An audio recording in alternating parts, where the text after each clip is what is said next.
how are all of you doing on this fine, pleasant, snowy, ugly, gray-ass looking Wednesday morning?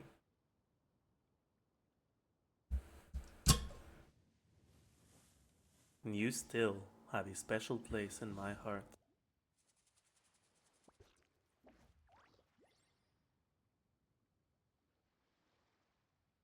Pog. Thank you for the 3 years, Tinto. Pog.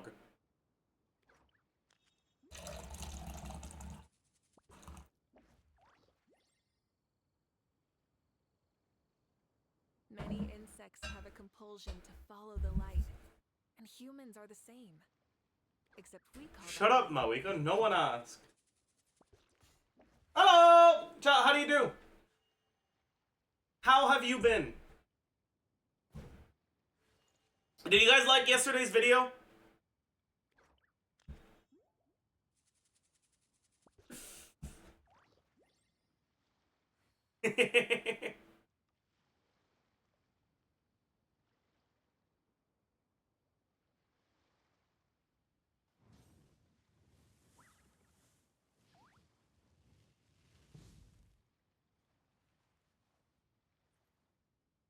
Coming has 50% Shut HP up, or more. loser. Sorry.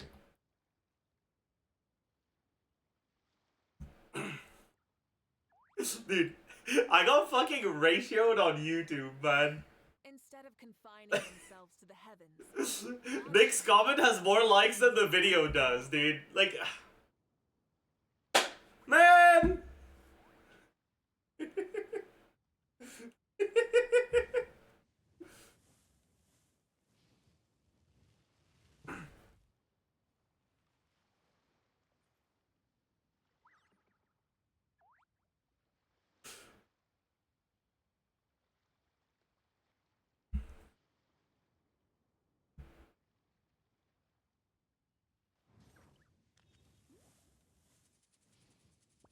Now Nick has to do a meta roundup? True. Very true. Is this how you flirt? Oh, that's a great comment, honestly. Oh.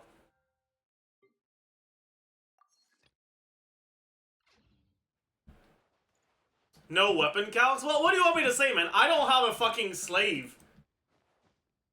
I don't have a math slave, okay? Sorry.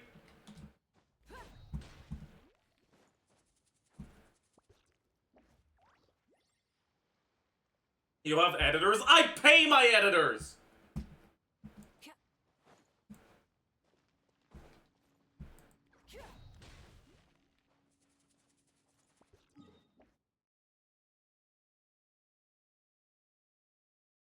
You have mods? That's a good point. True. True.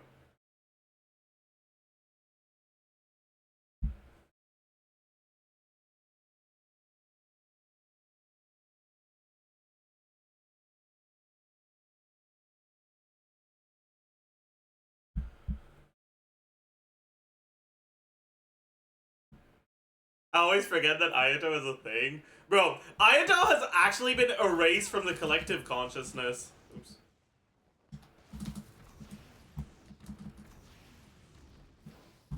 It's actually crazy.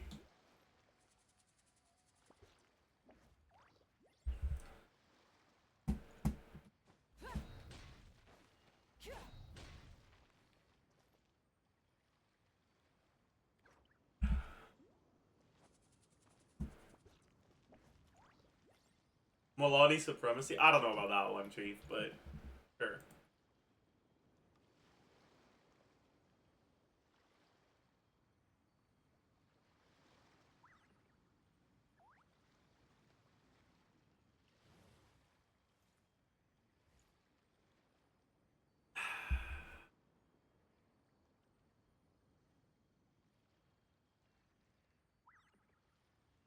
Oh, thank you for the 25 months, Drinkwater05. 10th most chatting chatter. Thank you for the raid. Welcome, raiders. Everyone say hi. Thai Raiders. Wait, I gotta...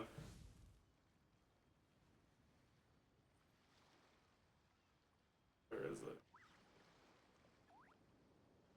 Wait, sorry. I meant 14th. 14th most chatting chatter, Drinkwater05.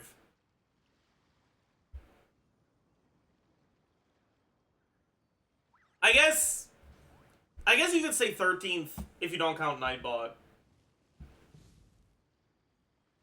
How do you feel that you fucked up the 63 Genshin Duel streak? You don't lose the Genshin Duel streak if you don't do it. You just lose the Genshin Duel streak if you fail. I still have it. It doesn't work like the Wordle.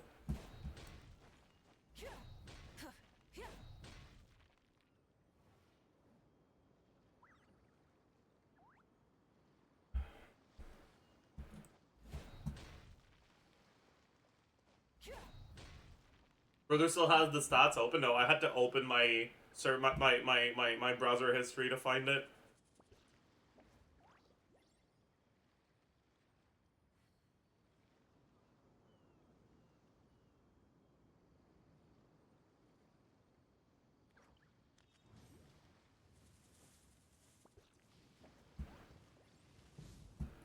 Genshin Duel respects your time more than the actual game. True. Very true. Good point. Anyways, chat, where are we gonna spend our resin today? So I want to go for artifacts, but we have 200,000 Mora, which is kind of a problem.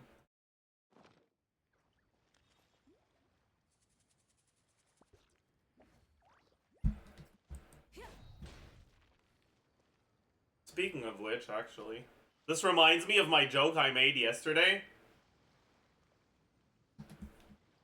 About...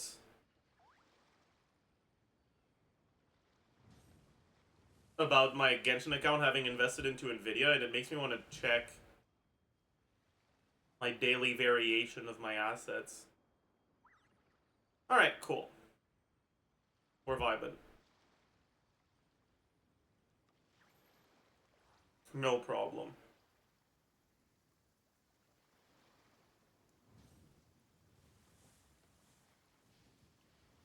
Okay, stocks, bro. True.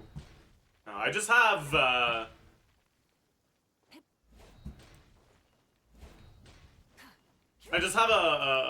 guy at a bank that manages the money I have. Because he does it for my mom, too, so he does it for the both of us.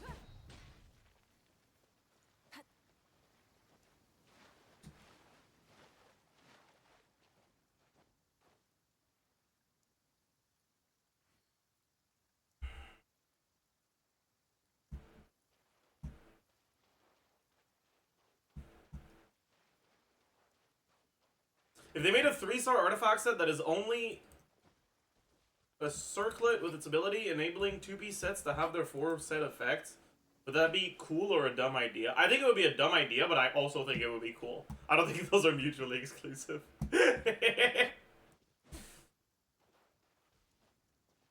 But it would probably be too good.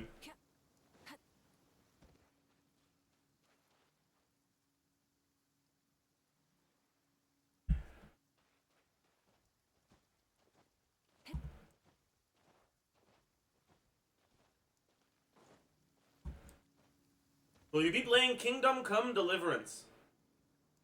I don't even know what that is. Probably not.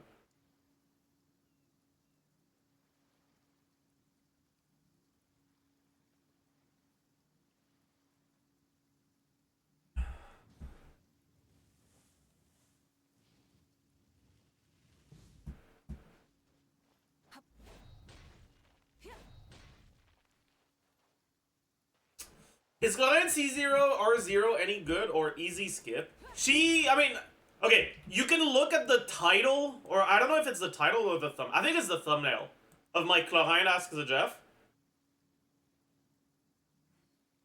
And it'll give you your answer. Chlorine is the best mid character. Many insects insects have a compulsion to follow the light, and humans are the same. Except we call that light. She is a character that you will probably not feel like you're missing out on if you're skipping, but out of characters that you won't feel like you're missing out on if you're skipping, she's probably the best one of them.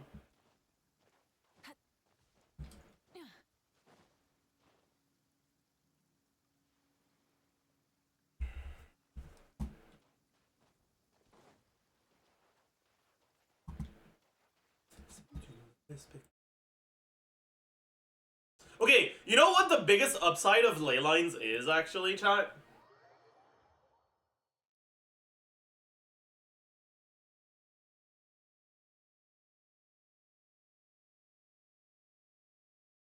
Oh, you're dripping wet. That must be uncomfortable. Yeah, it's the enemy mats. I'll use my phone. It's the fact I don't have to fucking go and go out of my way to murder more Saurians after. Come on, show me your courage. Teamwork is strict. Lolling, eat Papa, wrath from the skies. Don't mind if I do. Let's do this. Yeah. Incinerate.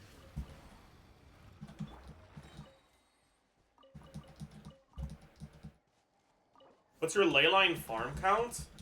Good question. What type of achievement is it on? Is it in Wonders of the World? I don't think so, right?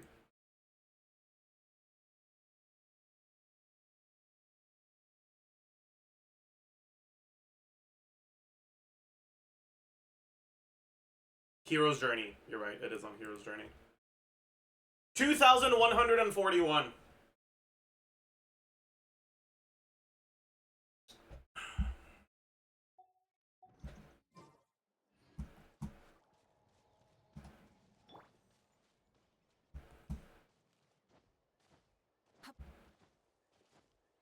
Just buy the battle pass, true. Real. In your opinion, who is the best Electro DPS in the game? Can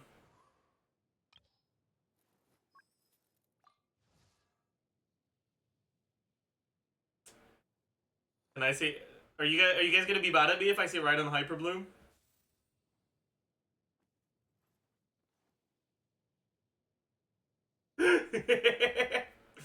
That's a Dendro DPS? Okay, that's fair.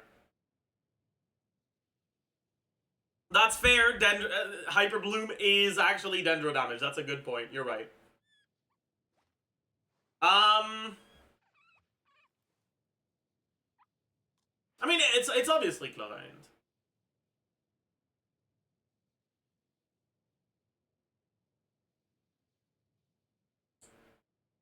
Chlorine is like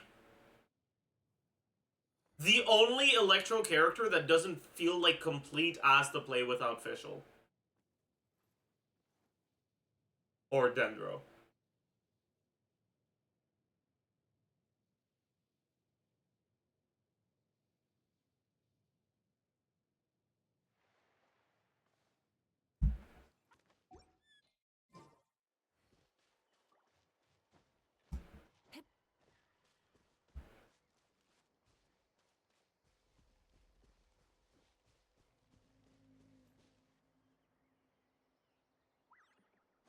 What separates Chlorine from someone like Raiden and Kutsang?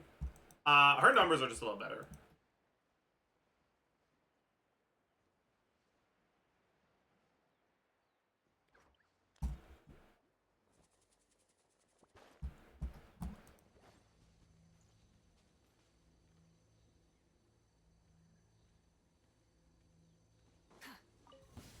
Alright, let's Another finish test this subject.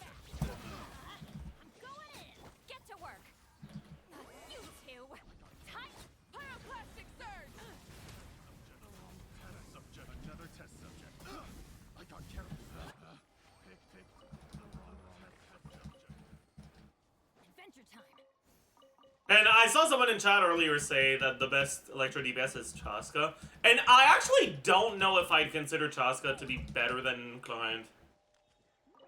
Like, Chaska's best teams are better than Klein's best teams, in my opinion.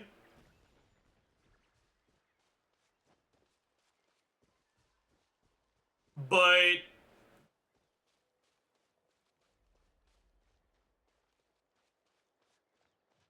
Klein allows you to use a much larger roster of supporting units that often won't be necessary for your second side. Everybody stand. Show no mercy. Light up a Which is Chaska's like biggest weakness, is that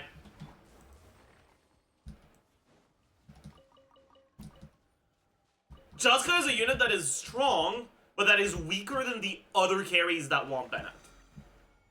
And you don't have two Bennetts.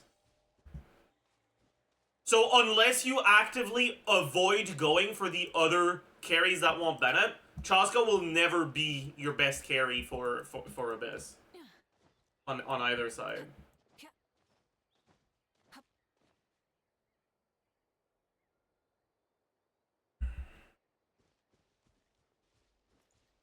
Objection, for me, Klein and Raiden feel the same in terms of damage. My Klein is... Okay. The main thing that Klein has, or that Raiden has over Klein, is the ability to front load her damage, which means that if your builds are really, really, really fucking good, you'll get similar clear times on both. But they're similar at that really high investment, and Klein is much better before that.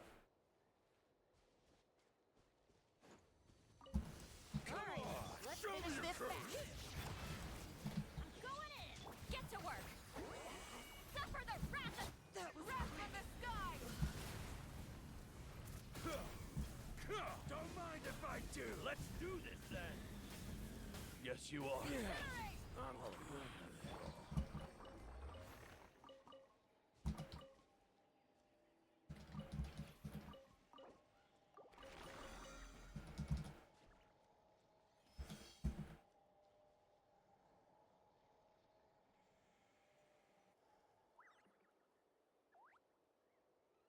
How much ER should you get on Citlali to be comfortable? I remember you said 140 isn't quite enough, but like what is enough without swapping timepieces? So it's gonna depend a lot on your team. The biggest reason for that is Cinder City, right?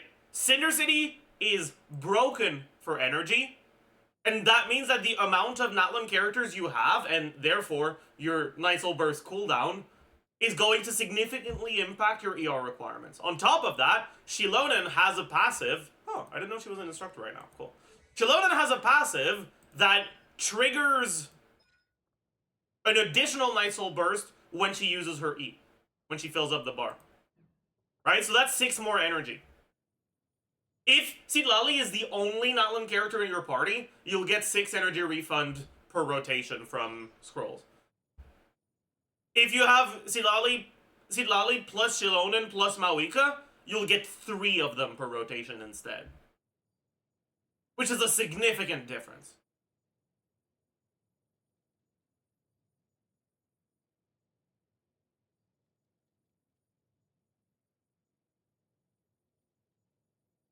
But let's give you some numbers.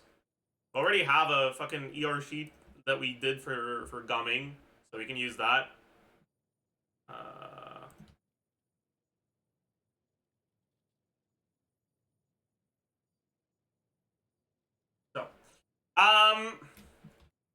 Best case, Mawika. Right? So this would be Mawika, Bennett, Shilonen, and Citlali. So Citlali catches her own particles, and it's, what, 5? Is it 5 or 4? I forgot. New characters always generate 5 or 4 particles on their skill, man. 5, yeah, okay. Then, different element, you'll get the 5 from Mawika. He's not catching them. The 2.25 from Bennett. And then the 4 from Shilonen. I guess you don't catch them either. Like, you could, technically. But, yeah, no. Okay, and then clear particles. She doesn't catch any. You get Maoika plus.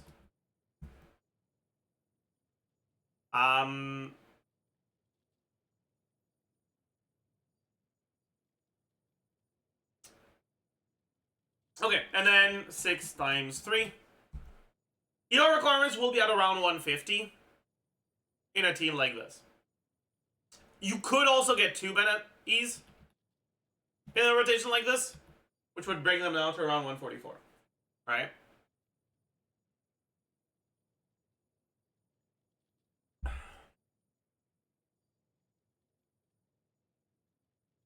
And then we can look at worst case Arlecchino. This stays the same. Different element. Arlecchino, you'll still get 5. So let's say you only get 1 Bennett E. And you're using Sucrose. Is it 4 or 3 on Sucrose? I forgot. I don't think it's on HomDG Cat, but it's going to be on the KQM TCL. Dude, old characters don't have their information on HomDG Cat, and new characters don't have their information on the TCL. But if you use both, you have the information for all the characters. Feels good, man. It's 4, yeah.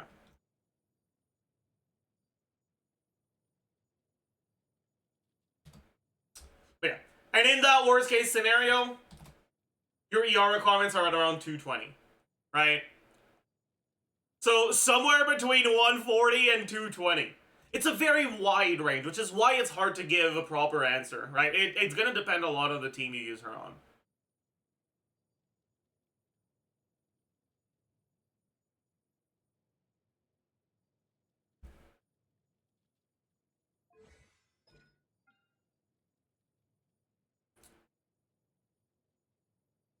But realistically, in this team, if you have Sac Sucrose, you could do a double E and feed one of the E particles into her,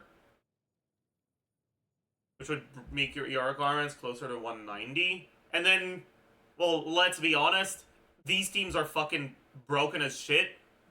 So my default assumption for enemy HP particles might be a little on the low side. You might get a little bit more than that.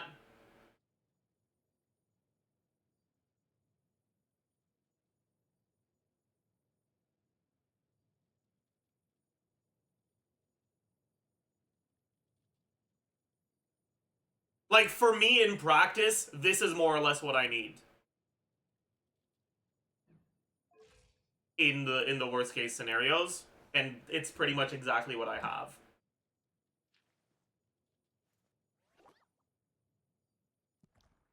And I notice very often that I swap into Citlali and I don't have her burst yet, but the particles I catch from that Sucrose or whatever give me the burst. So, like, yeah. If you want to be comfortable on, like, high investment clears in a lot of different teams, 185-ish is going to be what you're aiming for.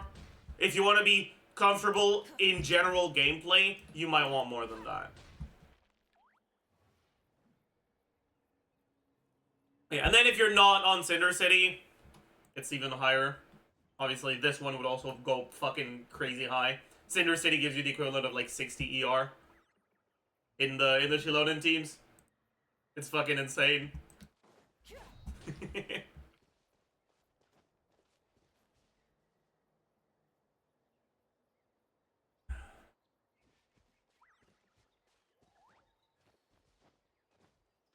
Is Kirara really enough Dendro in an aggravate team? It depends. The it depends is back, chat, Pog. So she has a constellation, a C4, I think. Yeah. That gives her off-field Dendro. Slow off-field Dendro, but slow off-field enough is enough in Quicken.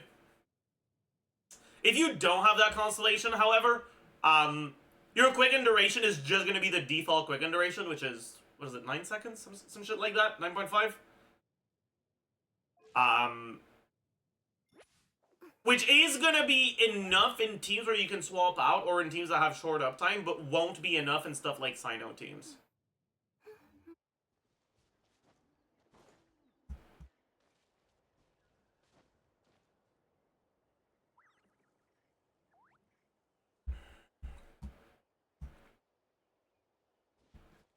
Strange business. I thought you have every character at 90. No, not every character. I mean, fuck, dude. Even with the amount of characters I have at 90, I'm still fucking zero Mora.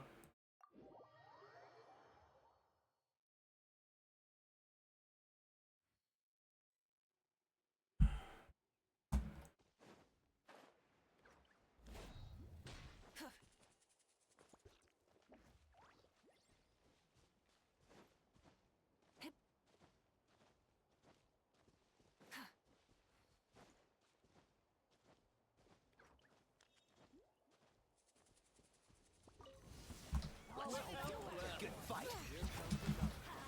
Everybody stand! Show no mercy! You two! Light up the blazing sun! I will. Stand down.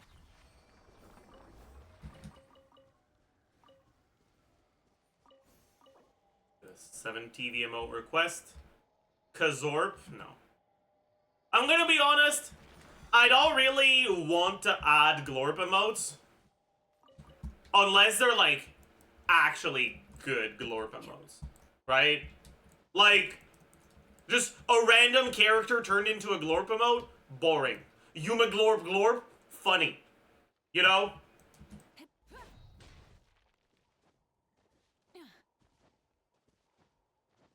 Instructor with 200 ER is easy to attain. Just 12% ER per piece plus 5-star ER sets. I'm asking this because I'm like genuinely not sure. That's a joke, right?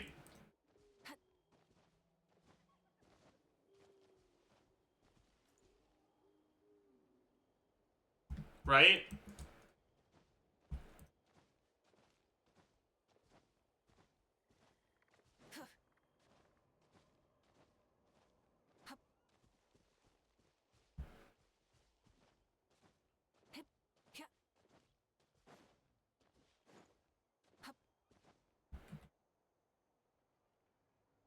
Right? Why? 12 ER on an instructor piece? If what you said was like actually serious and not a joke, 12 ER on an instructor piece is a lot harder to get than you think. It's not like 12 ER on a 5-star piece, right? Like 12 ER on 4 stars, on 4-star artifacts, is not a little bit over 2 rolls. It's a solid 3 rolls. First. And second, 4-star artifacts have a total of 2 less total rolls. Right? 5-star artifacts getting multiple rolls of a specific stat is doable because you're starting with 3 to 4, which means you have 4 to 5 opportunities to roll into something. So getting a total of 2 additional rolls into it is reasonable, right? It's something you can expect on a few of them, right? But 4-star artifacts start with 2 to 3 instead of 3 to 4, and can only level to plus 16. Which means you only have 2 to 3 options, or 2 to 3 opportunities to roll into ER. And you need 2 of them. On all of your pieces. With the M main stats.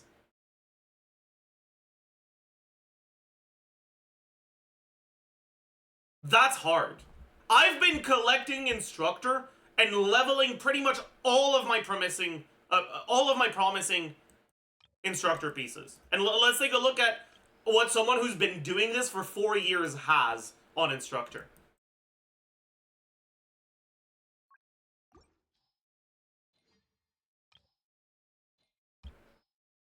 If we sort by ER. Right?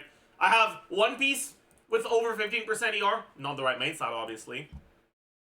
And that is literally it. In 4 years of leveling instructor pieces that were promising, I have literally one with above 10%.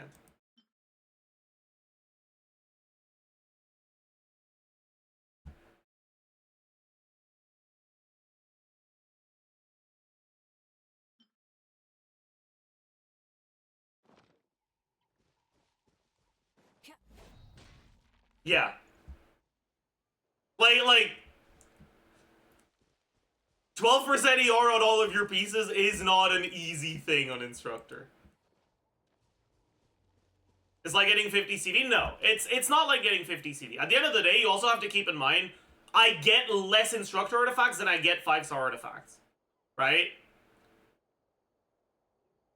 If you level every single Instructor artifact that has ER, you're gonna find some of them.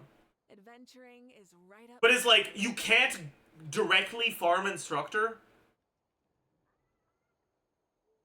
I don't know, but I only started collecting Instructor like 2 patches ago and I was able to get 200 ER easily. You got incredibly lucky. But like, that's kind of like walking up to a homeless guy after winning the lottery and being like, dude, how like, what the fuck are you talking about? What do you mean struggling? Just buy a fucking lottery ticket. That's what I did, and it worked. But like, you got lucky, man. Like that's like.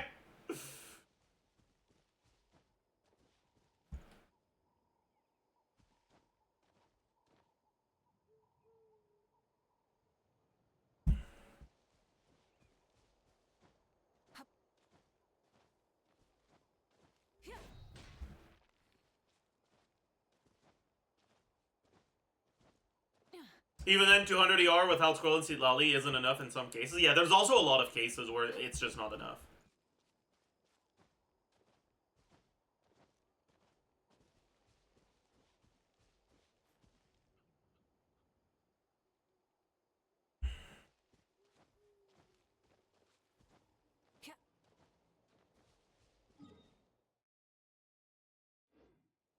But yeah, so basically, yeah.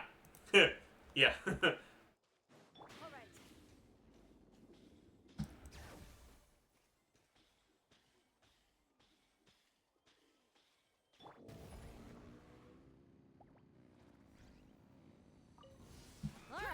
let's finish this fast. Teamwork is. Get to work. Laline, each papa. Pyroclastic surge. You asked for it. Good show.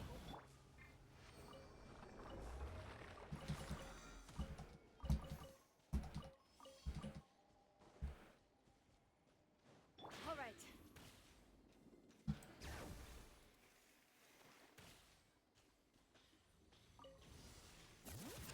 Rise with the sun. Oops. Going in. Show no mercy. Suffer the red light of the blazing sun.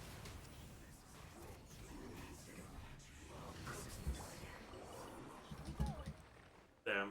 Getting Fatui mats and actually picking them up in 2025. That's crazy.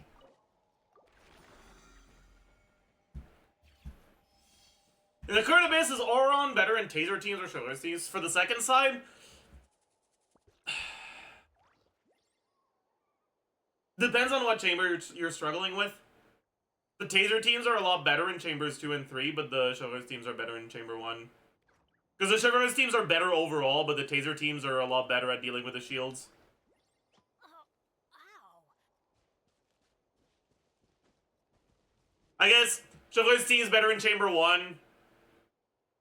Taser teams better in chamber 2. And both of them relatively similar in chamber 3 because the shield is a lot squishier.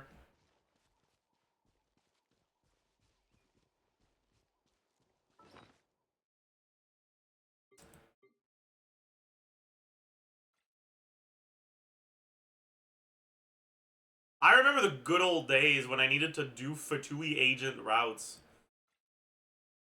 Look at it now, man. That's crazy.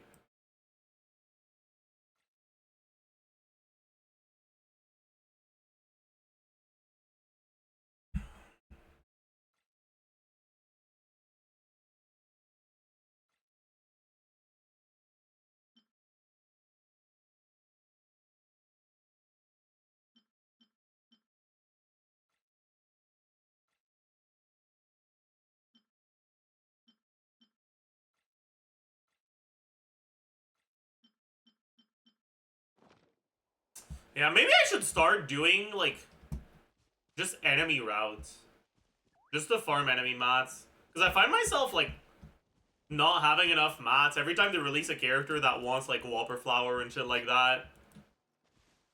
Just do the Fatui local ledges? I guess I could, but meh.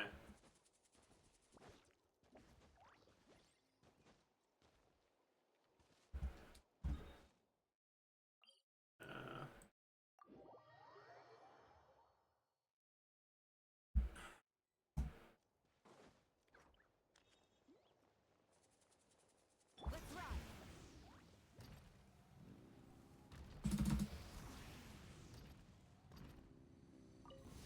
Let's hope you pull up a good Finish fight. this fast. Let's light it up. Everybody. You two. Time to. Pyroclastic surge. I will. Good show.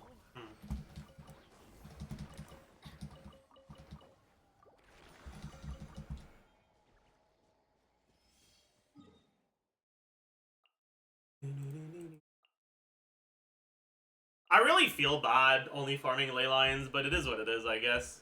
Oh, we got a fucking exercise redeem? Alright. Go on an adventure.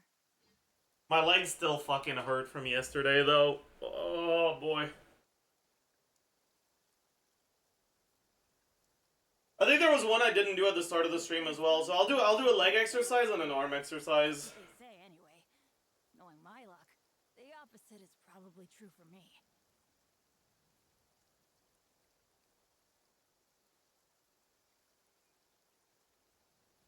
Benny's adventure team, assemble! Or not.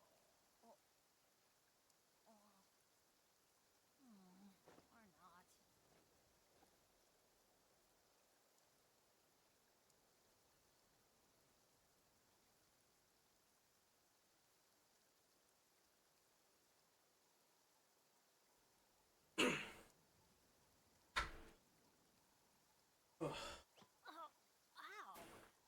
Where did that come from?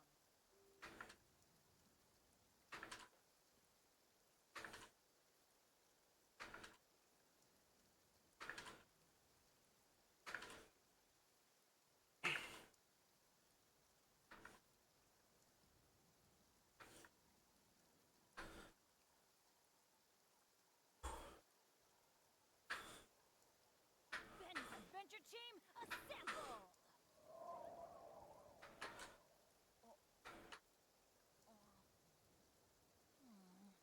not.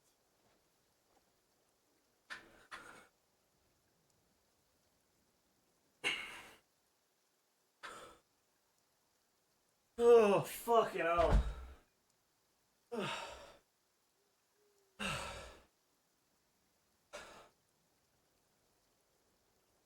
No one's joined me on an adventure in ages. Come on, let's go.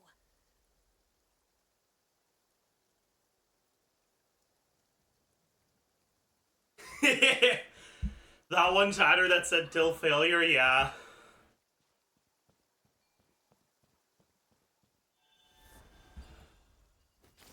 That chatter definitely had something against me. I'm going in. What is blood doing? Suffer the wrath of light of the blazing sun. Well, war's over.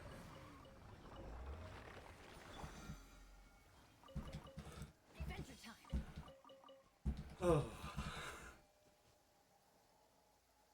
It was an unpaid chatter. Yeah, it sure as fuck was, dude.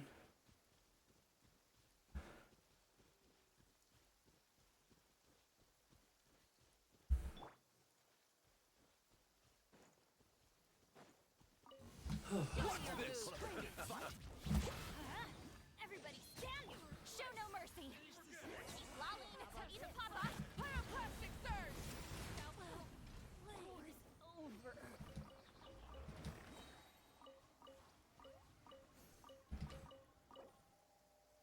Alright.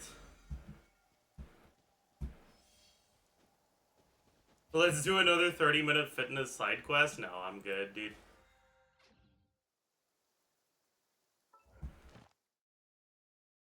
I'm good.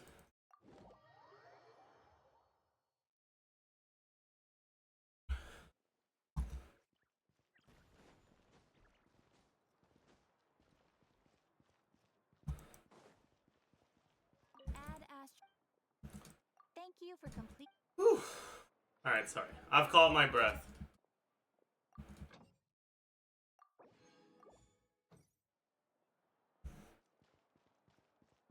Caught.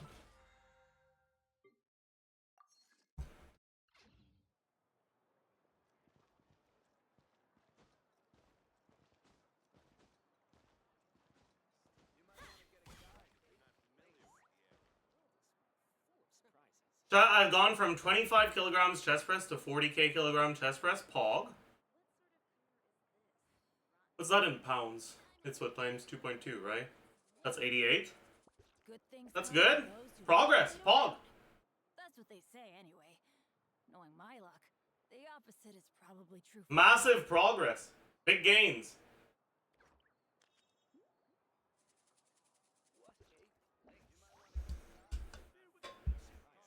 Oh, ow!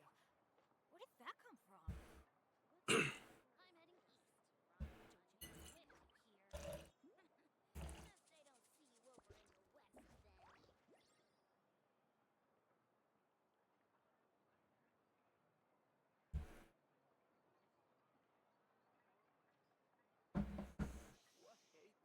Benny's adventure team, assemble! Wait, what's that in terms of plates?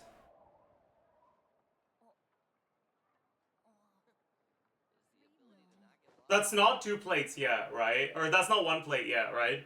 That's close.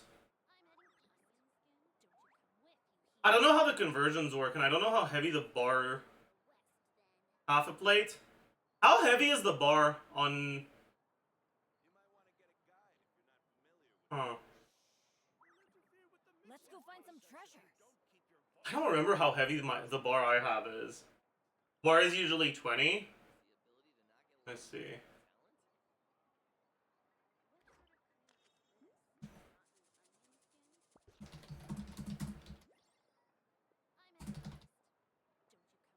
Benny's adventure team, assemble!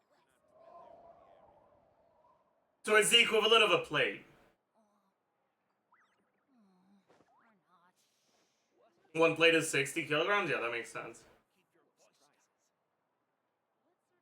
Back when I was going to the gym, and I actually, like, used the bench, I could bench...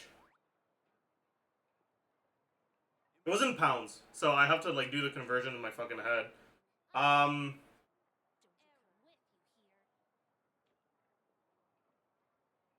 my best, I never tried going for 1 rep, like, just seeing how much I could bench. At my best, I think I had 65 pounds on each side. It was a plate plus a 20 pound. Like, it's a plate and a half for 5 reps. Ow! Was what I could do at my best.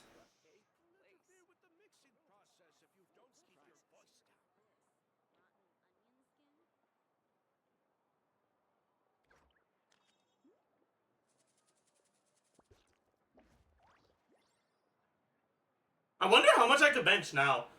Because I don't think I was ever able to do That's what they say. 32 push-ups in a row. My luck, the opposite is probably true for me. So in terms of endurance, my triceps and pecs are probably as strong as they've ever been. But I wonder if in terms of, like, maximum strength, that's also true. Because I haven't done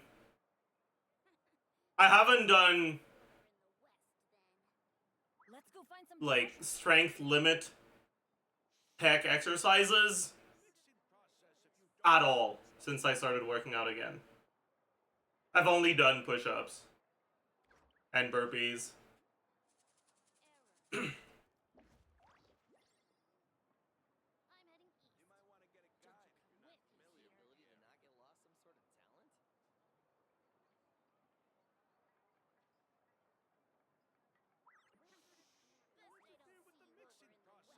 Benny's adventure team, assemble! I just tried drinking from the back of my cup. Or my thermos or whatever.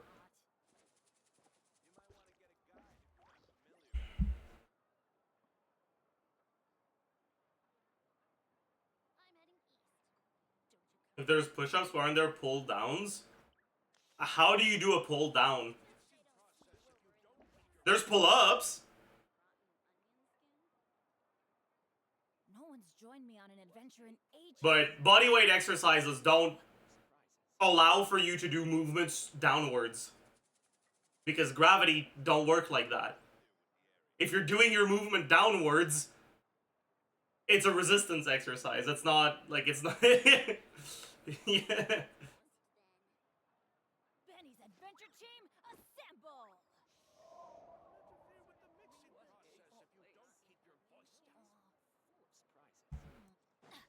Handstand push-ups. I can't do a handstand, so there's no way I can do a handstand push-up.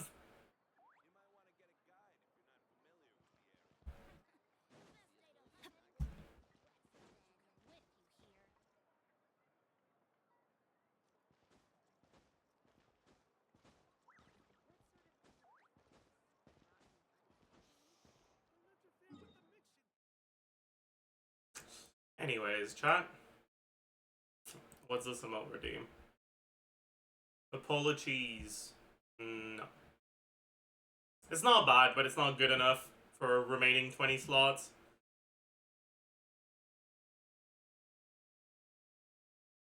I'm actually curious, chat. How many push-ups can you do? Wait, actually, I'm gonna make a poll.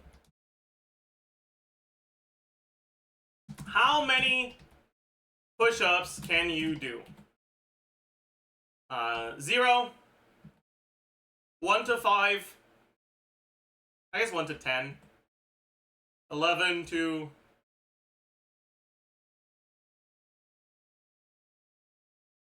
20, 21 to 40, 40 plus, 41 plus. I am actually very curious about that. All-time high or now? Now.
Okay, that's interesting. Okay, for those of you that are either in the 0 or 1 to 10, alright, I have some advice for you, chat.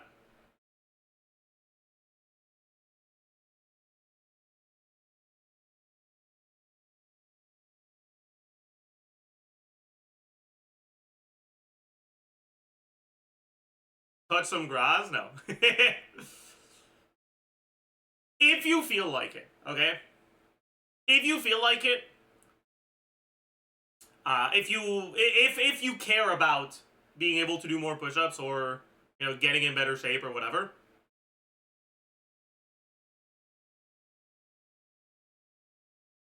if we're on 0, alright, every time that someone redeems an exercise redeem, and I have to do it,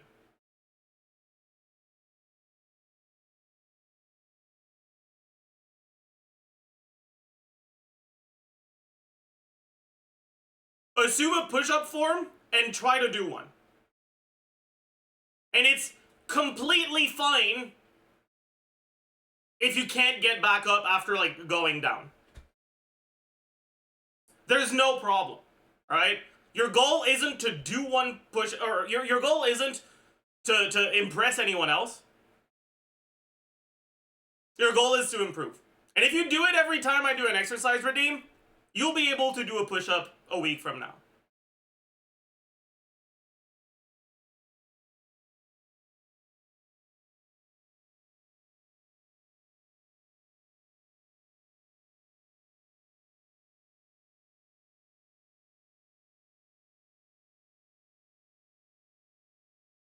There's also on your knees push-up.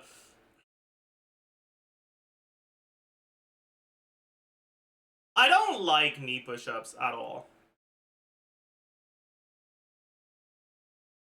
They are easier to do, but I don't like them at all as an exercise.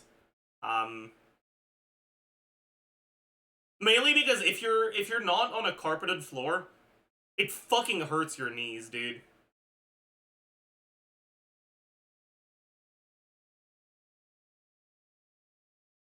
Maybe it's just because I'm old now, but... And that shit hurts your fucking knees. And keep in mind, your goal, if you're not able to do a full proper push-up, right? Your goal isn't to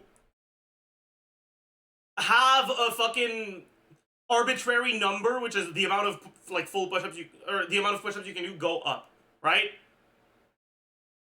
Whether you're doing half a normal push-up or 3 knee push-ups, you're still working the same muscles.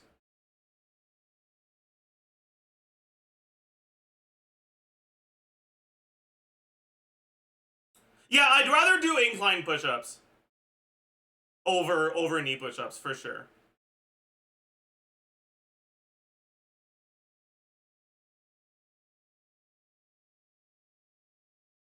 My time zone only allows me to watch you before bed, and I'm not getting sweaty before bed. 1 push-up won't make you sweaty. Even if you're not in shape. That's just not how exercise works.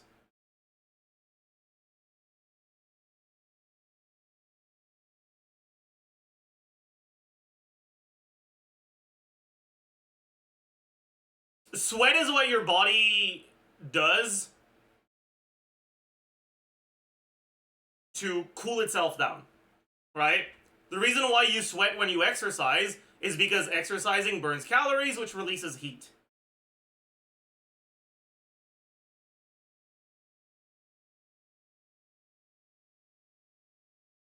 But a 5-second exercise will not release enough heat to make you actually sweat. Like that, thermodynamically, that's just not how that's gonna happen. I mean, it's fine if you don't feel like getting out of bed, right? Like, there's no problem with that. But it won't really make you sweat. Once you get to the point where you can do 5+ push-ups, if you're doing them slowly and it's difficult for you, then you might start sweating a little. But 1 push-up won't make you sweat.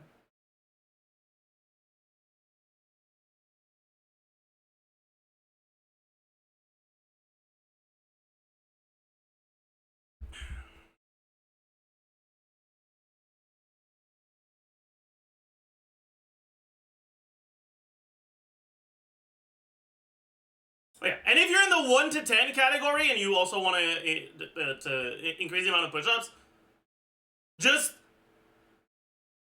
pick a number that's like 1 or 2 below the maximum you can do, and do that number every time I get an exercise redeem. Right? You don't need to do them to failure. Doing an exercise to failure is a good way to build up your strength, but building up your strength... What the heck? I got jump scared by my cursor hovering over the link.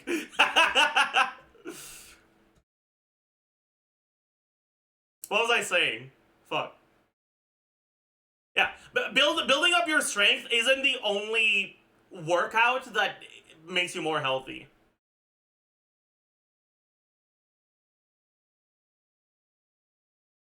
Anyways.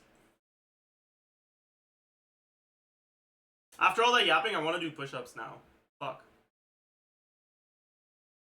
10 minutes until the cooldown is back up.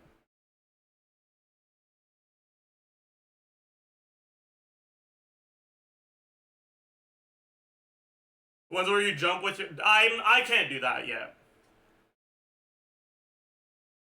I don't have the explosive strength necessary, and I'm still pretty heavy. And those two things together make it pretty much impossible to do, like, fucking clap push-ups.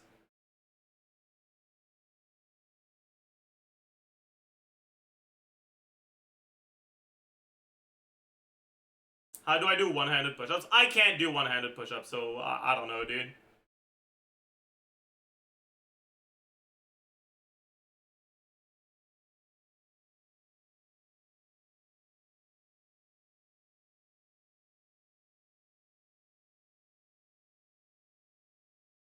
Okay, then try behind the back clap push-ups. They're easy. Okay, dude. Sure.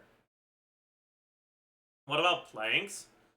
Planks are also good, but the thing about planks and every other exercise like planks, that's like a duration instead of an amount of reps or whatever, is that they're boring and long.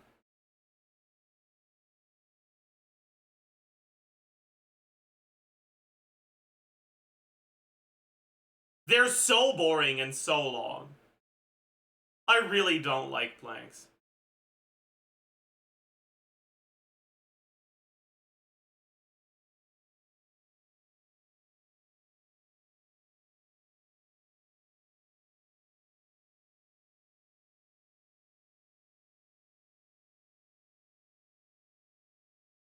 For abs, do this one. What's that? Intense ab workout, 7 minutes.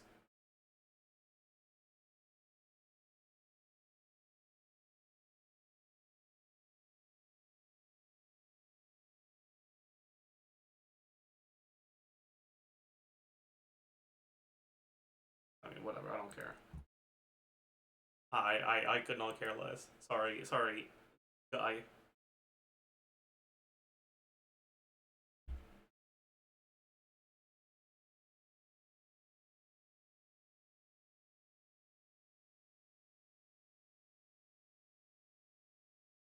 For abs, do leg raises? Yeah. Start with sit-ups and then do leg raises.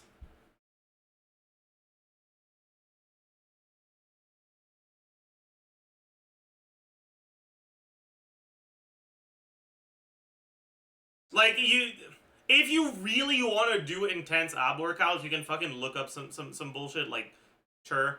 But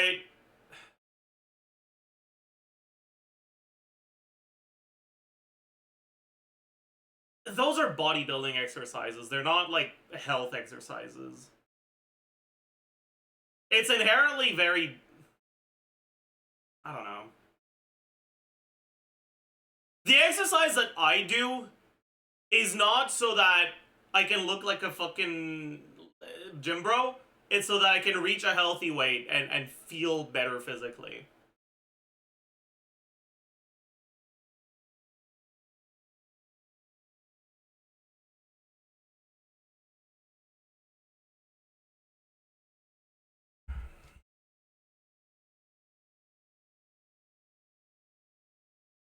Exercise doesn't make you lose weight, it builds muscle. Sure, but if you diet and don't exercise at all, some of the weight you'll lose will be muscle. And incorporating exercise in a diet will make you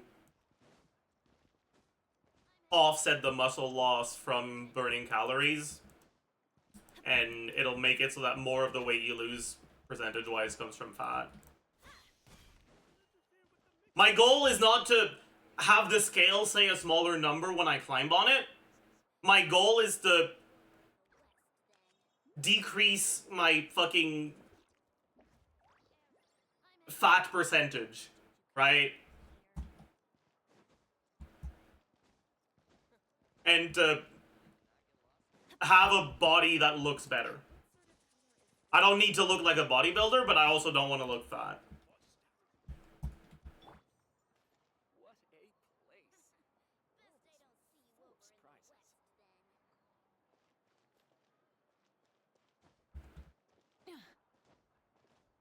And with that in mind, it's very important for me to do exercise. Just dieting won't be good. The ability to not get lost some sort of talent? Rotten onion skin? It's also important for me to diet. Just exercising won't help either. But yeah.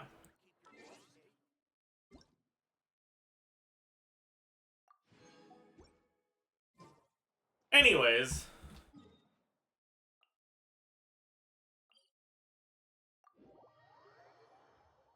Chat! I finished reading the currently released chapters of ORV yesterday.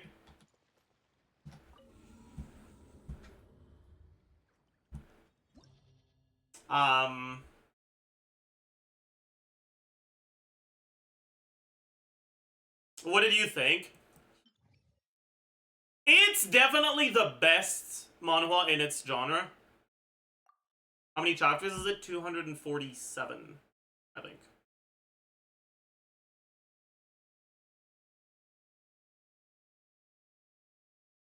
Weren't you at like 130? Yeah, I read about half of it yesterday, and about half of it 2 days ago, and the rest yesterday.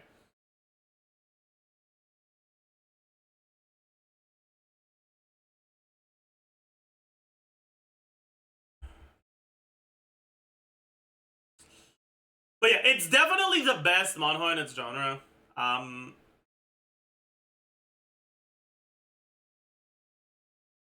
What's the name again? ORV, Omniscient Reader's Viewpoint.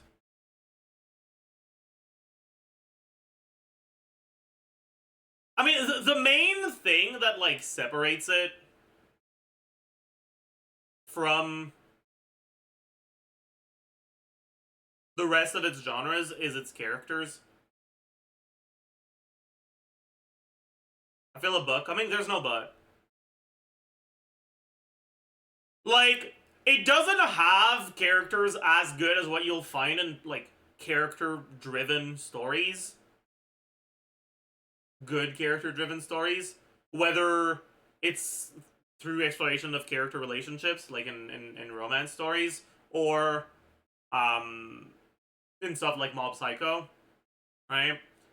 The character quality is not nearly as good as that. But like when you compare Dokja to Jinwoo, it's like, dude, that's crazy.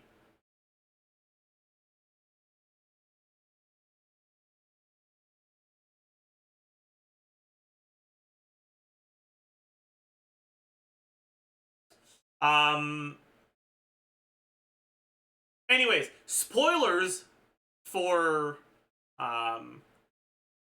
for Omniscient Reader's Viewpoint, chapter 200-ish. Because I actually want to talk about that. So if you're intending on reading it and if you're intending on reading it and you mind spoilers, here's your spoiler warning. But anyways.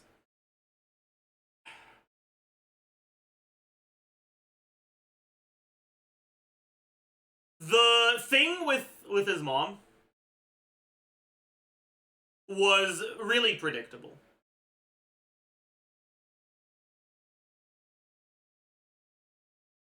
But it felt like it built up to it in a really natural way. Another exercise routine. Fuck you, dude. I'm yapping. Can't you let me yap in peace?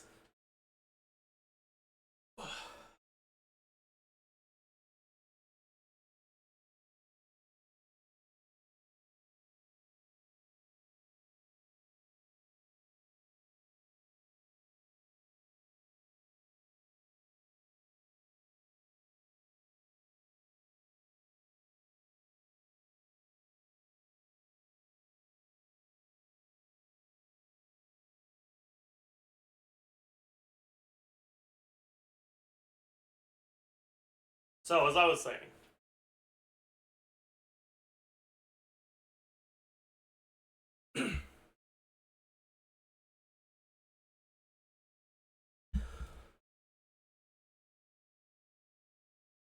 Thank you. But yeah, so the thing with his mom was really, really predictable. Um,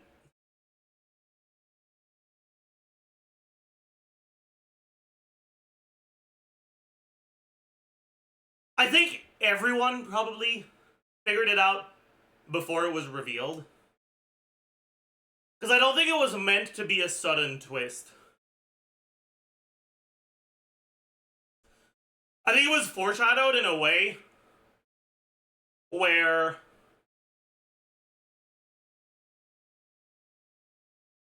you were supposed to pick up on it before it happened.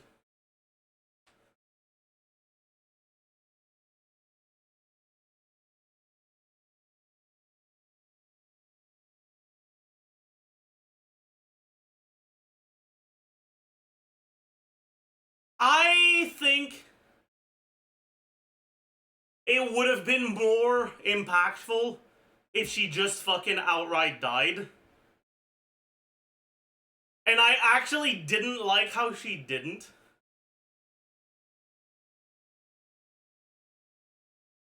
But, like, I don't know, man.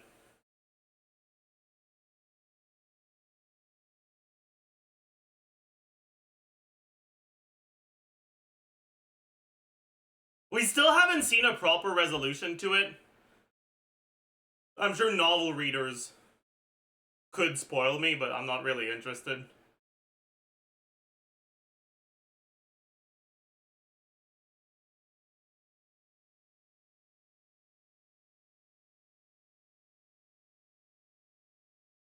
The start was really strong compared to others, but the start of ORV, I actually disagree. I heavily disagree. I think what really sets ORV apart from its contemporaries is the way that it manages to keep your attention after the start. They're all fine at the start. Like, solo leveling was fine at the start. But it just got boring.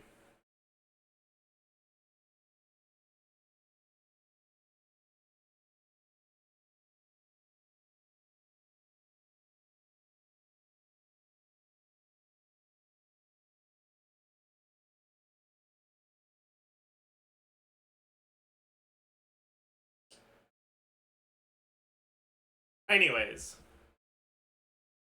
DPS data clear? No.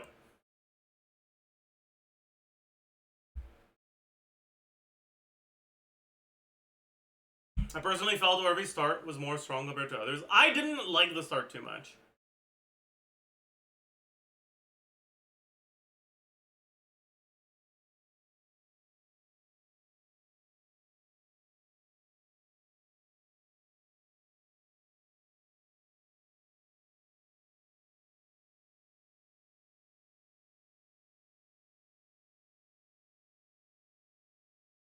Shonen Manhwa is filled with aura farming MCs, so Doksha really was a breath of fresh air. Yeah, I agree. But it's also because, like, it's not just a breath of fresh air, it's just, I don't know how to say this, it's not that, ooh, it's nice that we finally see something different, it's, ooh, it's nice that we finally have a character that isn't fucking dog shit as the MC.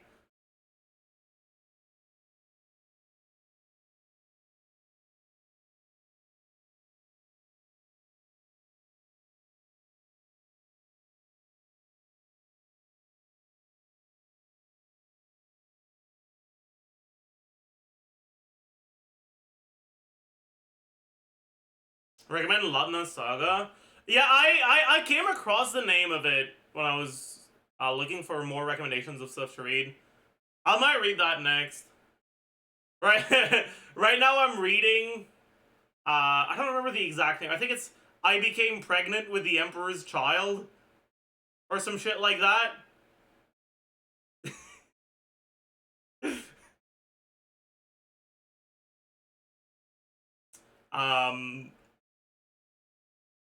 Which is, it's not Mpreg. It's not. It's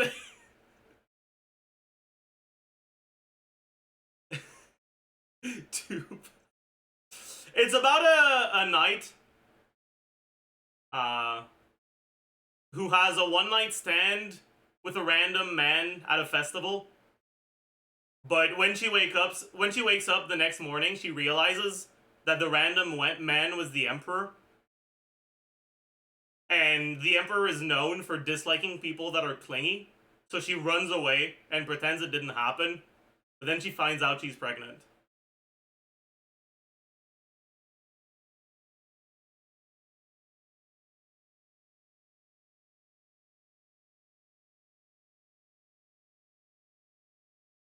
I'm only like 10 chapters in.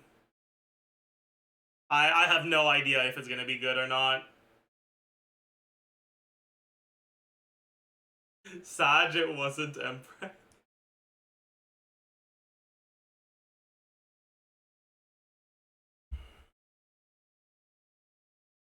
Congrats for coming out as pregnant, Zajef. Okay, dude. How will you rate ORV so far? I've read so much slop lately. Let me go to my anime list and take a look at what my scores for a lot of these were. How would I how would I rate it compared to these things? I think a strong 7.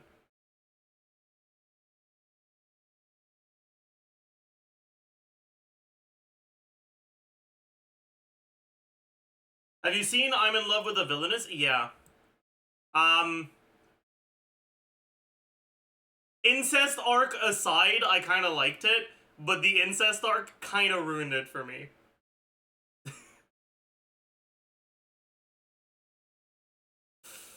Personally.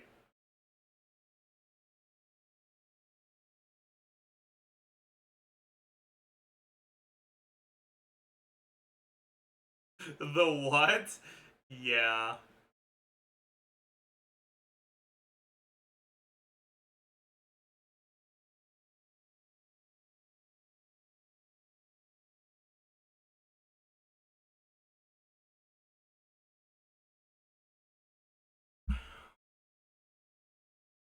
The infamous Alabama arc, true.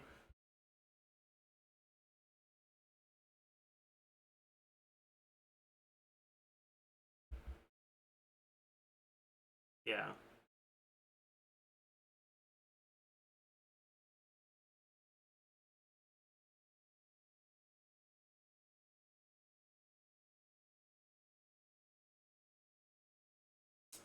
Villain Saga Season 2 at 10, can you elaborate, please? I thought it was very, very good.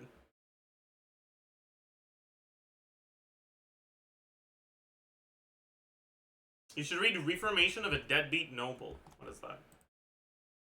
Reformation of a Deadbeat Noble.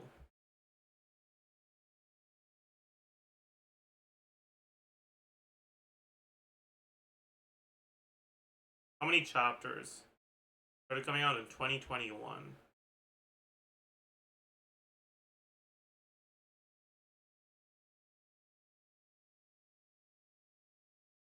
I might give it a shot.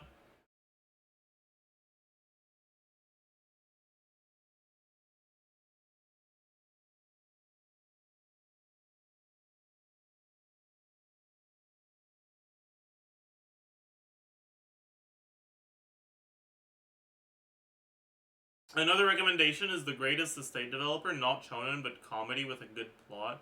Calling The Greatest Estate Developer not shonen is probably the most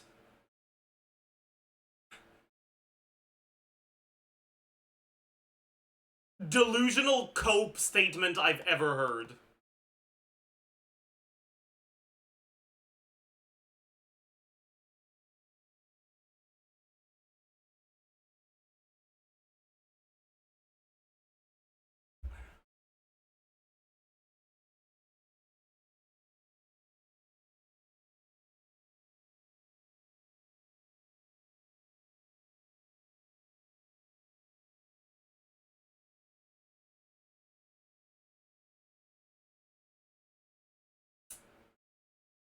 You should read The Swordmaster's Son. It's really good. I read that. It was alright.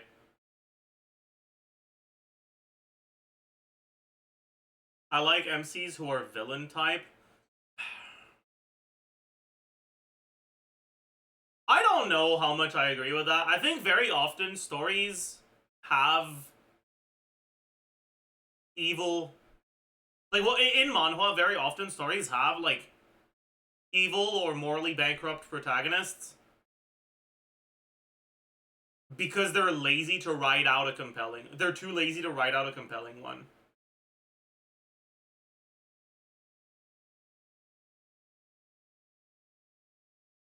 There are some good evil protagonists, but making an evil protagonist is also a really easy shortcut for writing a protagonist. And so, I'm on the fence about it.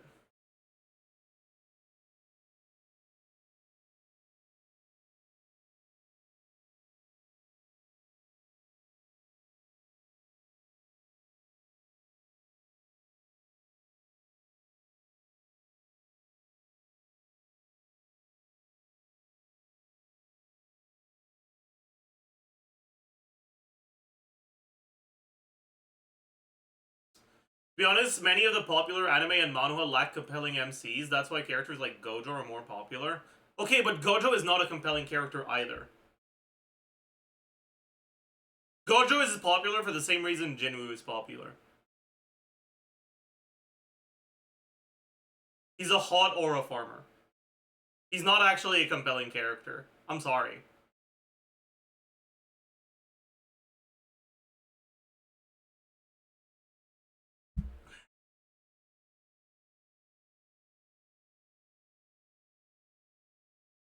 What's an aura farmer?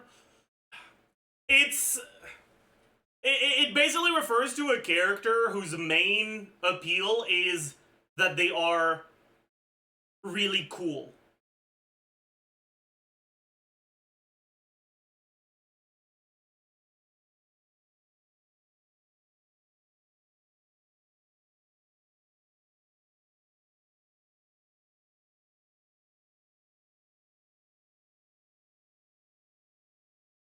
But, like, to an extreme extent.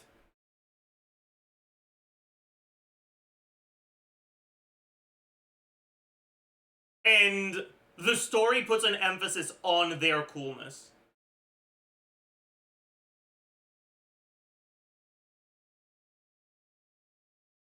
Who's an aura farmer in Genshin?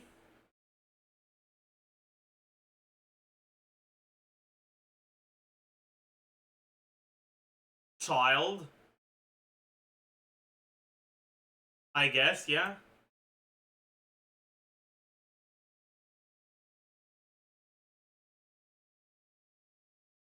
I mean, I don't know. I don't think Genshin really has aura farmers. Like, being an aura farmer is not the only way a character can be cringe, you know? But the thing is, there's just not any characters in Genshin that have that much aura.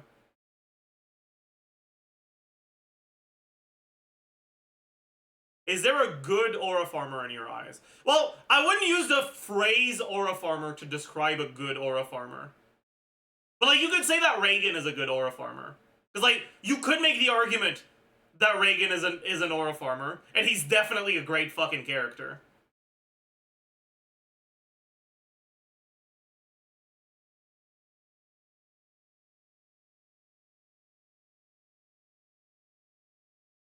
Are there any aura farmers in One Piece? Zoro. Zoro is a 100% an aura farmer.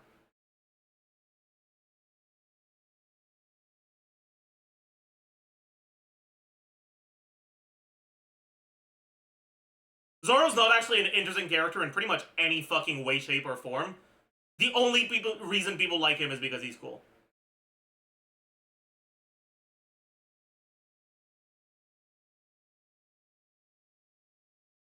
Even in his backstory sounds fucking ridiculous, dude. What, you want to be the greatest swordsman because a girl you like when you were a kid fucking fell down the stairs? Like, dude, who the fuck cares, man?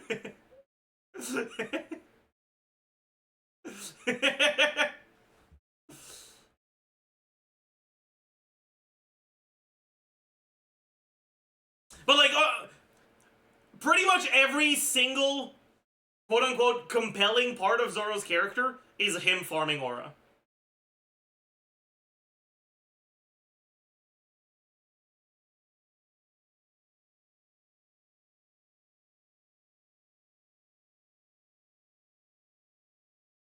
Like, I'm curious. If there's anyone who disagrees, what is a good Zoro scene that is not aura farming? Because if I think about good Zoro scenes, or at least, like, impactful Zoro scenes, there's that scene, like, after Kuma fucking is like, haha, bozo, fucking experience the pain, woohoo. And it's like the nothing happened, but, like, that's Omega aura farming, right?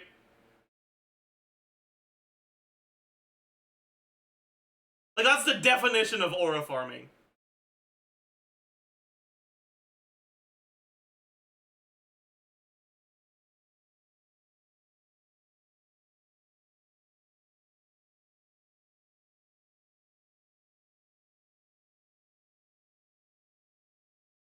Anyways.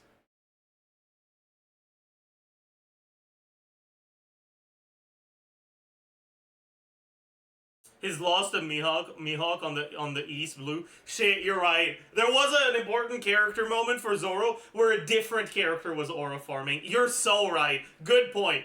Zoro's not an aura farmer. You're right.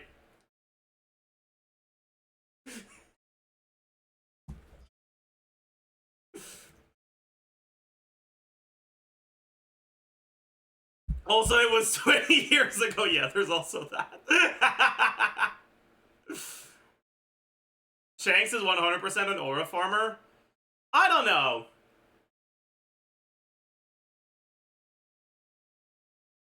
Shanks hasn't seen enough story presence to be an aura farmer, like, in my eyes.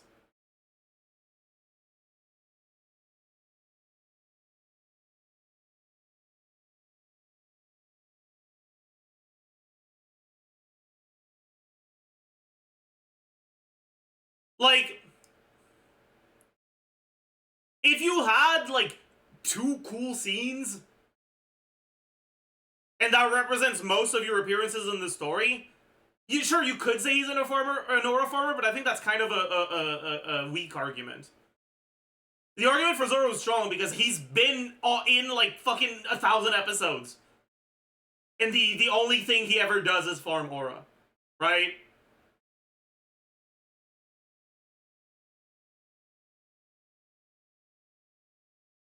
It's like, does having a cactus sitting by your window make you a farmer? No. You just have a plant, you know? That's Shanks.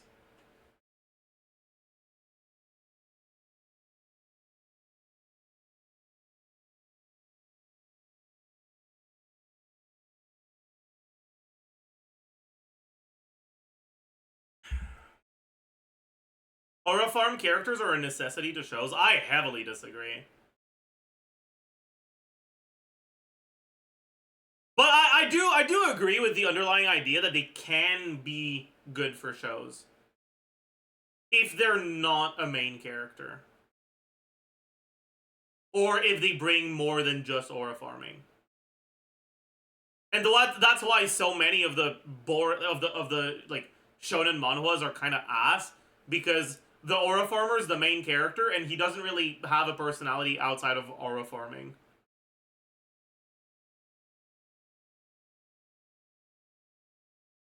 Yu Jong-hook is an aura farmer. Is that the fucking Jinu parody in ORV?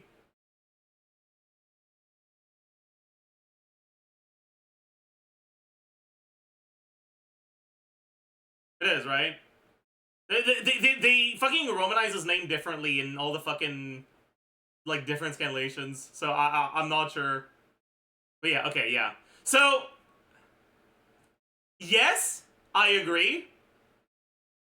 But it's intentional. Like, the point of his presence in ORV is to highlight how fucking cringe aura farmers are.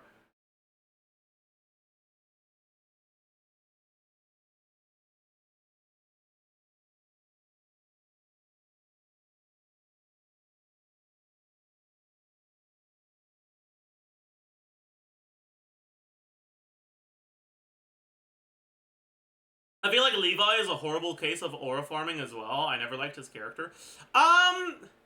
That's fair. I agree that Levi is an aura farmer, but I think that's one of the best examples of aura farming characters done reasonably well.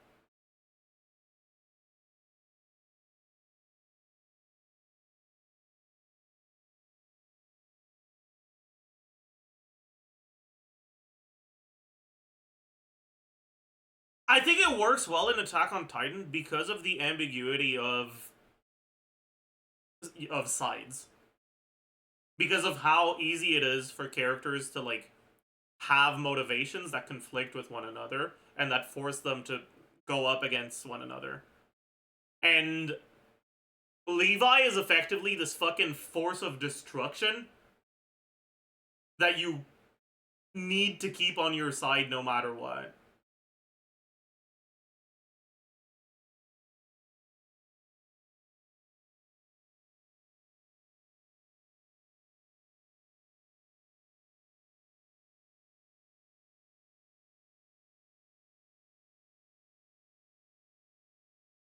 And because his role in the story isn't that big, like, he has a relatively major role. He's not a minor character, but he's also not anywhere close to a main character.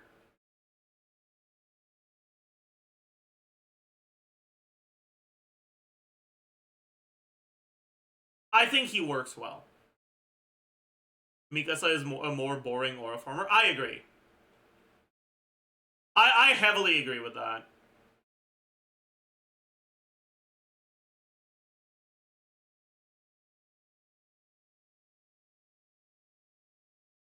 Sokka tries aura farming but fails and it makes him fun. True! Good take. Good take.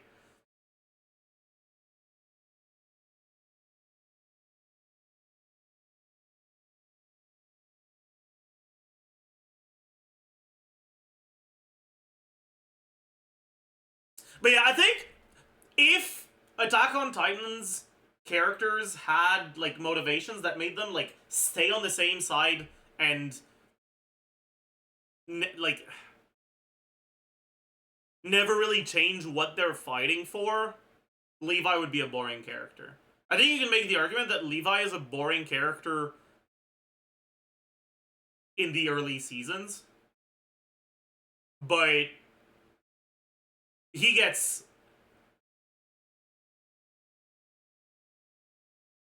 a lot better retroactively in the later seasons. Because narratively, he's a boring character in the conflict of humans versus Titan, but he's a really interesting character in the overarching conflict of humans versus humans.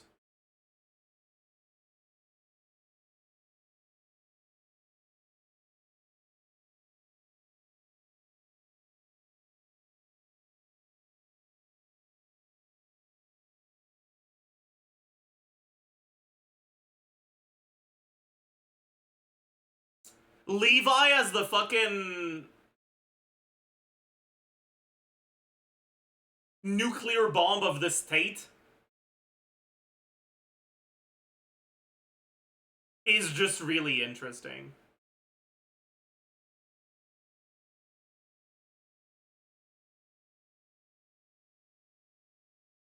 Anyways. Levi is far from my favorite character in Attack on Titan. But I do think that his presence in the story is justified despite him being an aura farmer. And because of that, and because the term aura farmer is kind of a pejorative one, I wouldn't call him an aura farmer, even though I understand what you're saying.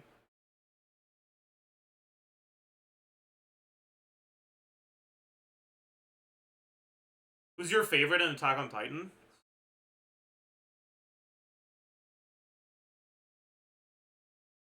That's a good question. It's probably Eren.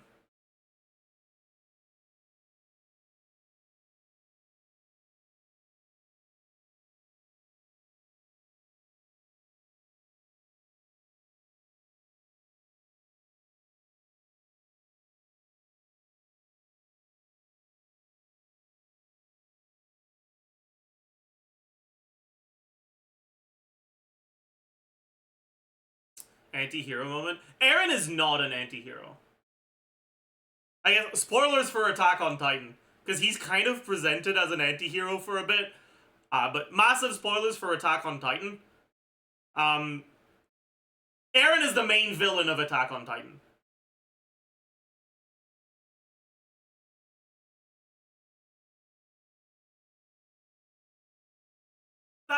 Okay, maybe not the main villain. He's a major villain.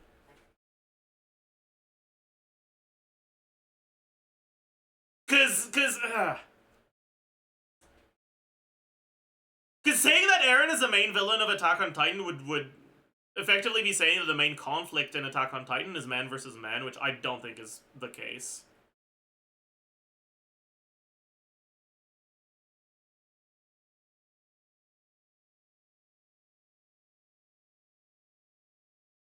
Yeah, like, Attack on Titan is man versus society.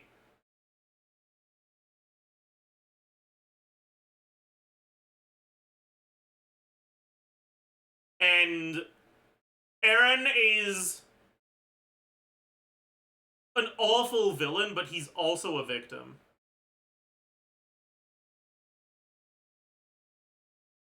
I hate him, and I think he's wrong in the decisions that he makes. And if he was in front of me, I would fucking slap him in the face.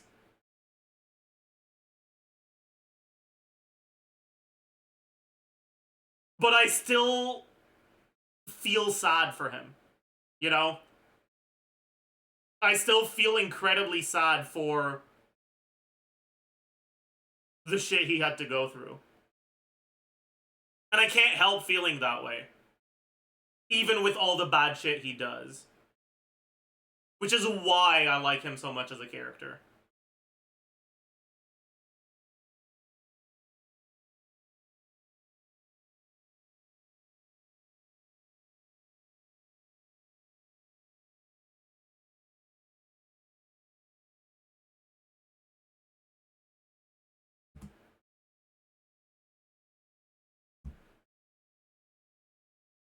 What about Reiner?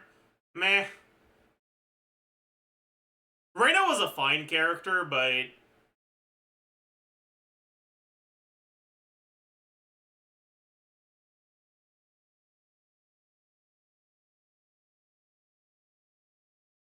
the themes that were explored through Eren, I think, were a lot more compelling than the ones that were explored through Reiner.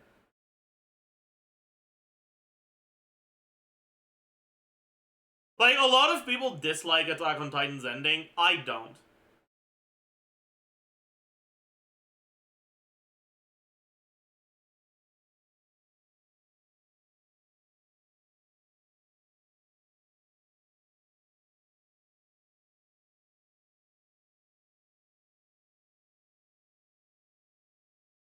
The ending is unsatisfying, frustrating, and amazing.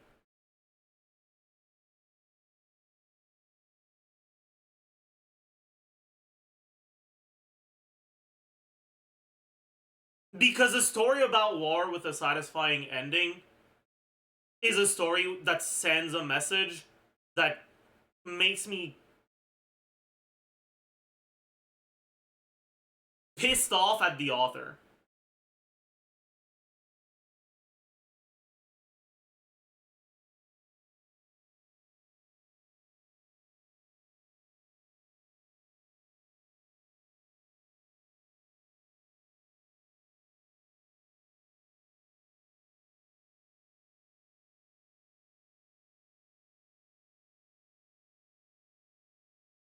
I just hate that it felt rushed. That's a reasonable thing to say. But personally, the fact that it felt rushed enhanced my experience with it.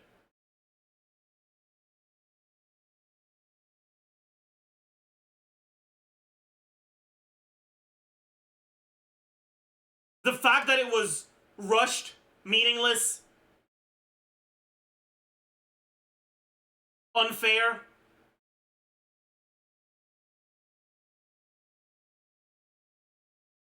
That's how war is.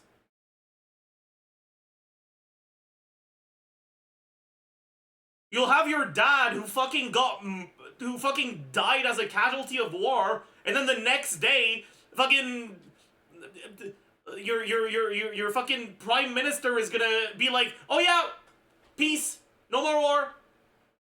Sucks to be you.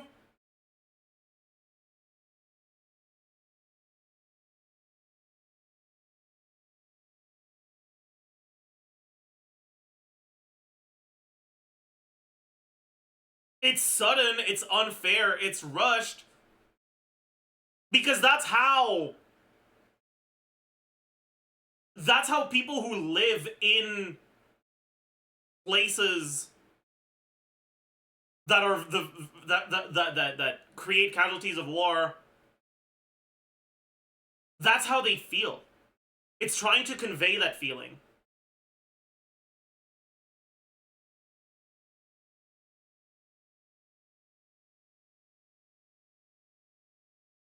Like, I can completely understand if you value a satisfying story more than you value a theme being properly conveyed. And if you don't like the ending because of that, that's completely reasonable. But that's why I like the ending.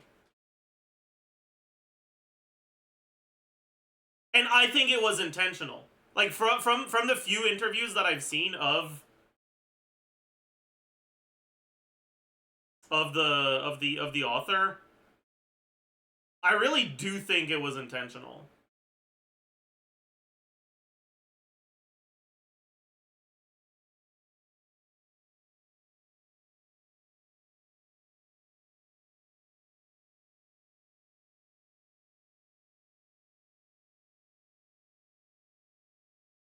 And I can fucking respect the balls it takes to intentionally piss off your readers to convey a message.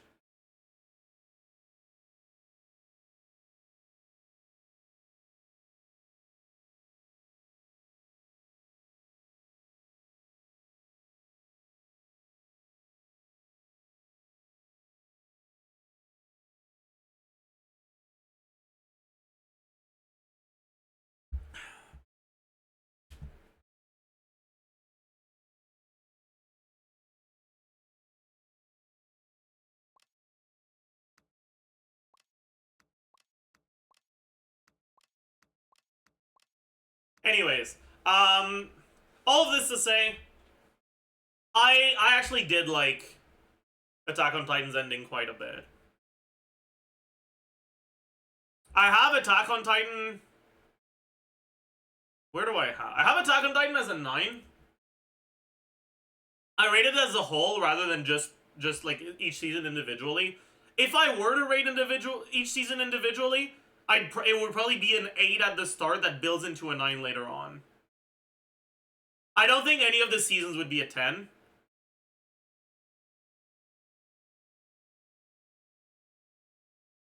Because these are kind of too goated.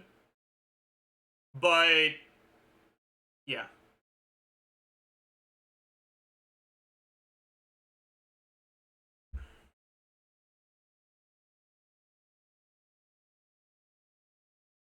I think the start is the weakest part of Attack on Titan. Yes and no. I agree. But I also don't think Attack on Titan would have worked without a start like that. Building your expectation of a generic shonen story is what makes the twist later on work so much better.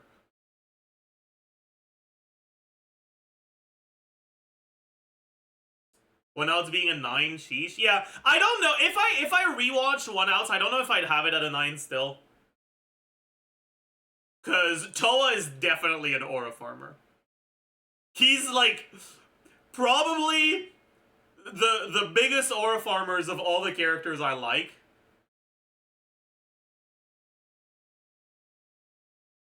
But I don't know, man. I really liked it when I watched it. But it has been a while. I don't know.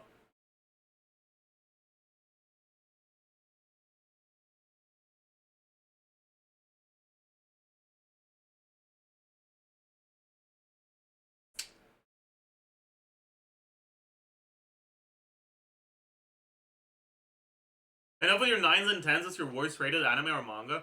I usually don't rate stuff that's really bad and that's not popular. So the stuff that I have rated really low is the stuff that's really bad and popular. Like Eminence and Shadow, Fruits Basket, Shield Hero.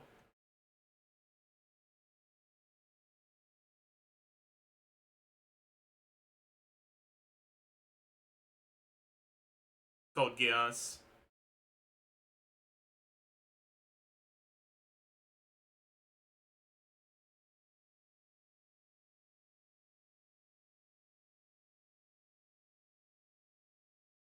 Shippuden.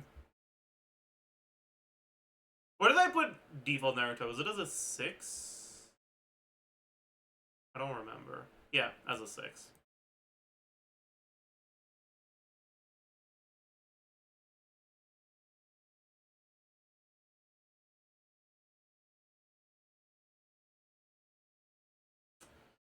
How high do you rate JoJo?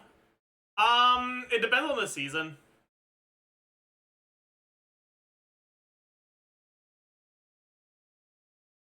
JoJo at its best is a 9. JoJo at its worst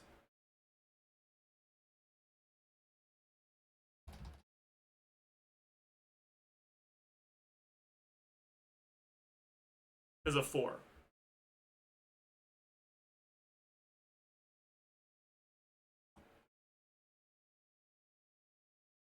"99% of the reason I like part 4 is Kira." I actually don't like Kira that much. He's not bad, but I don't think he's the best part of part 4.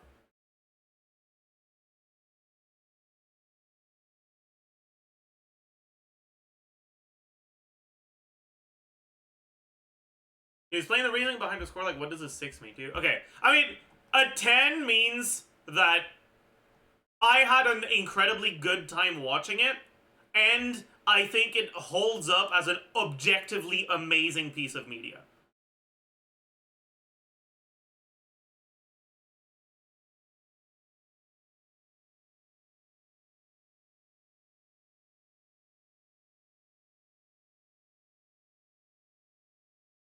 Lower than that, on a 9, it's either that I liked it as much as the 10s, but I think it's objectively a bit worse, or I just didn't quite like it as much as the 10s.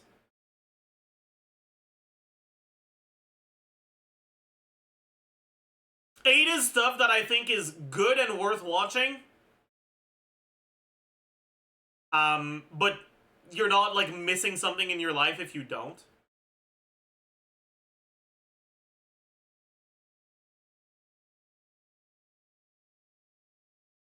Seven is, you should watch it if the premise is interesting to you, but otherwise you shouldn't bother.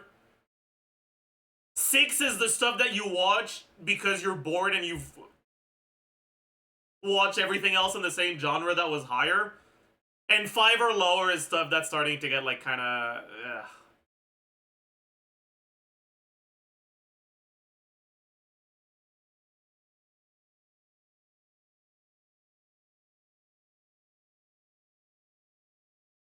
Like, everything that's an 8, I think if you haven't watched it, I think it's worth recommending to you. But if, like, the vibe it's going for isn't something you like, you don't have to watch it. Stuff that's in 9, I would say you probably should watch it, even if the genre isn't really for you. Because it's good enough to potentially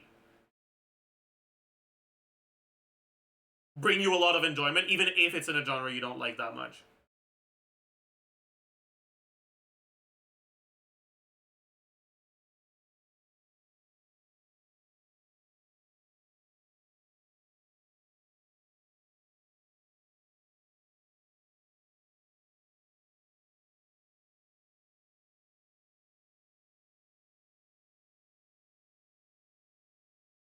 Some of these rankings are a little harsh. I mean, at the end of the day, you also have to keep in mind that a lot of this comes down to subjective stuff, right? Like, I will maintain that the things I have at 10, I think, are pieces of media that are objectively very good. And while it's possible that you don't like them, the reason you don't like them is probably not because of a lack of quality, it's just because the specific theme isn't something you like, or something like that.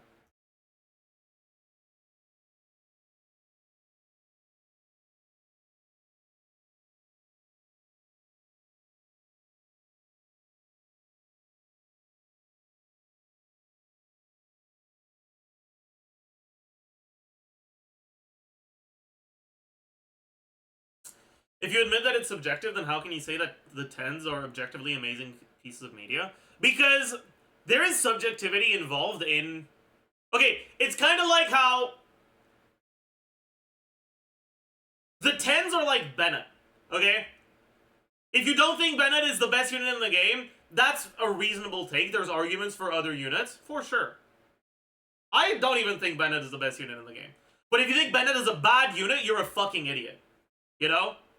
If you don't like using Bennett, or you don't use Bennett because he doesn't synergize with the carries that you like, and those carries' best teams don't use Bennett, so for your account, Bennett isn't helpful, that's also fine, but you, unless you're a fucking idiot, you would still admit that Bennett is an objectively good unit, right? Even if for your account he's not all that useful or powerful.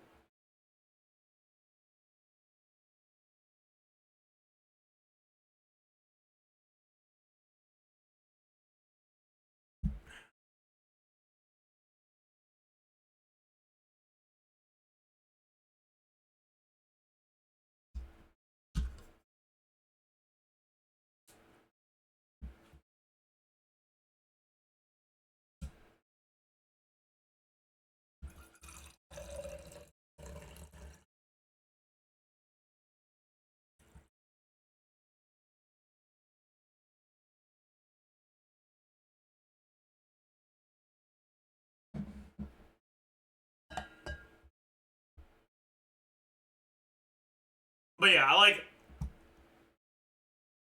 I think anyone who would say that Mob Psycho is objectively bad is an idiot.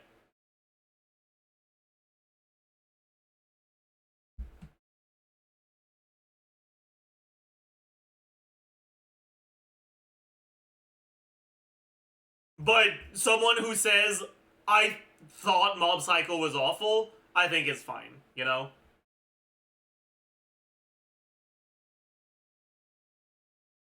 Like, at the end of the day, just because something is good doesn't mean you'll enjoy it.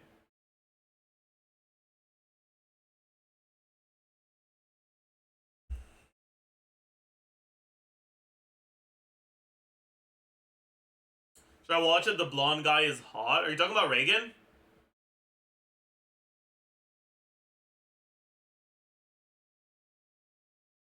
Is this who you're talking about? Yeah.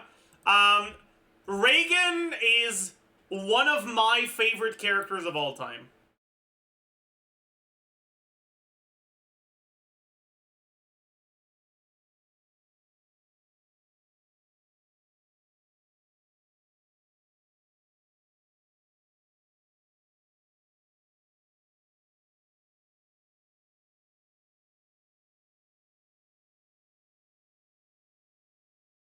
More than Wilson? Yeah. Okay, listen, I like House MD, but it's not Mob Psycho. Alright, buddy, like...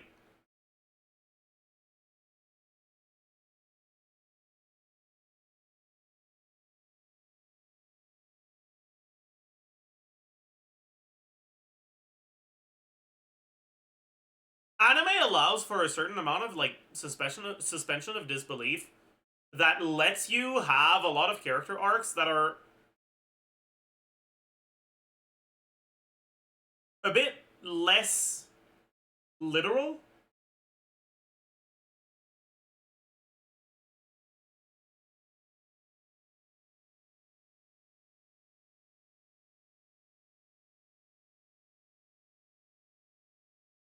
Wilson feels a lot more human than Reagan does.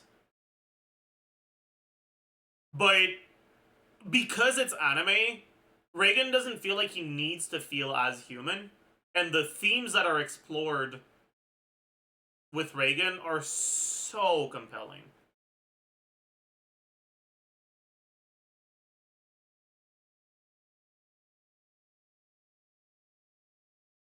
Like, Wilson feels like a more realistic character,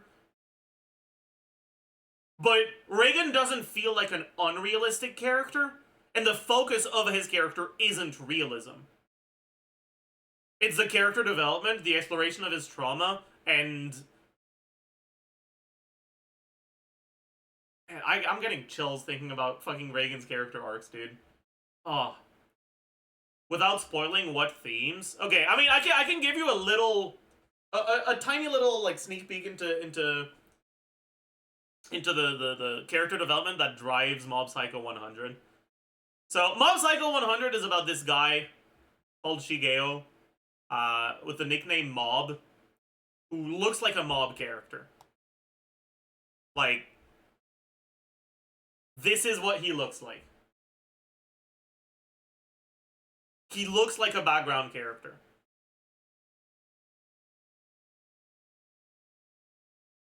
And he has incredibly powerful psychic powers. But he's also kind of a loser. Not in the, like, getting bullied type of way, but in the socially awkward, not really, like, doesn't really have any friends kind of way. Yeah, he's incredibly shy. And he wants to change. He wants to become more than his powers.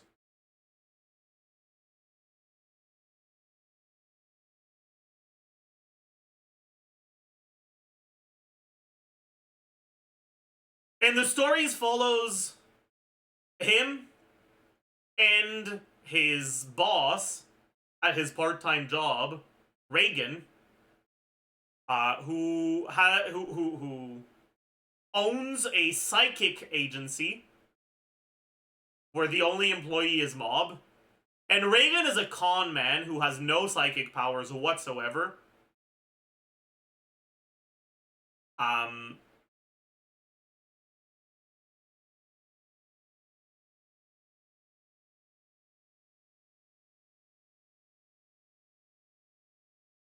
Who has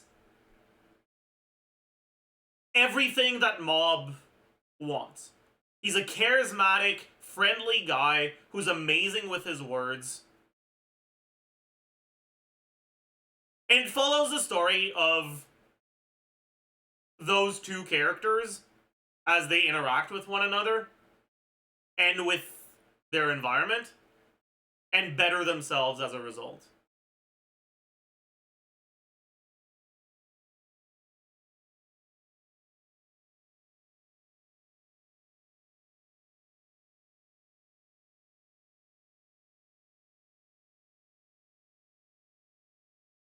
Mob Psycho is amazing.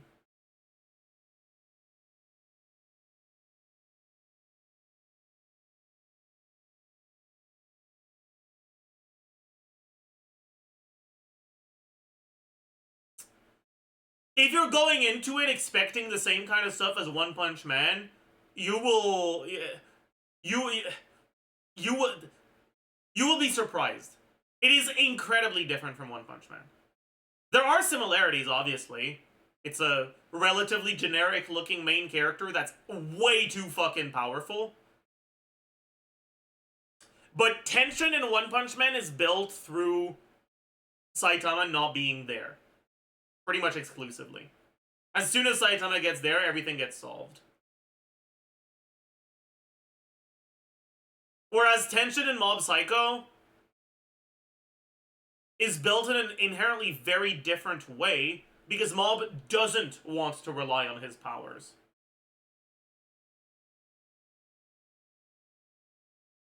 And Mob's psychic powers are incredibly strong, but his psyche is weak. He's insecure. He's lonely.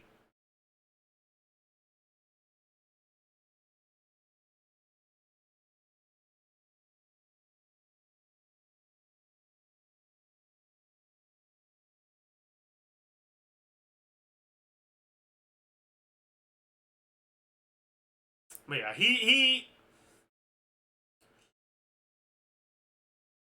the nature of the conflict in Mob Psycho is really, really different. And like, there's a lot of aura farming in One Punch Man. There is some aura farming in Mob Psycho, but the aura farming is used as comedic relief.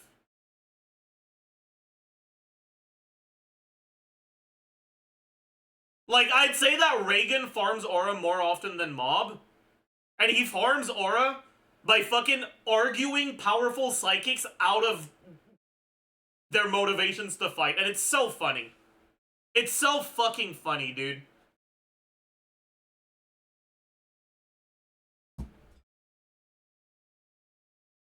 Talk no jutsu. Yeah, talk no jutsu, but like, actually believable. Reagan's superpower, gaslighting. Exactly, dude. Exactly.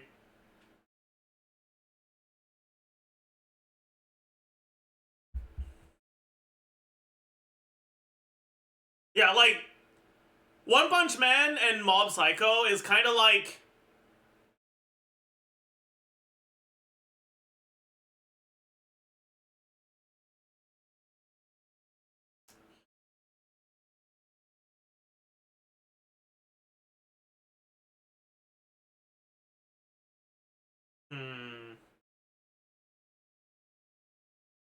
How... What's a good analogy?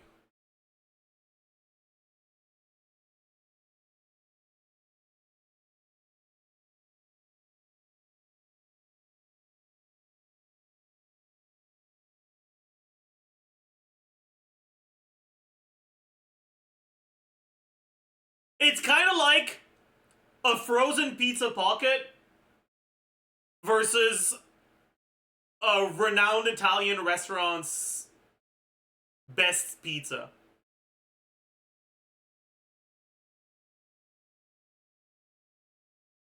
Like, the pizza pocket has a reason to exist. Alright, and like, sure, yeah, like, you can have it sometime. Like, that's fine, sure.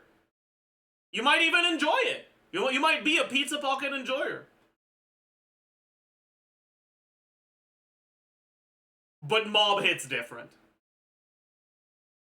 So, like, solo leveling versus ORV? Kind of, yeah.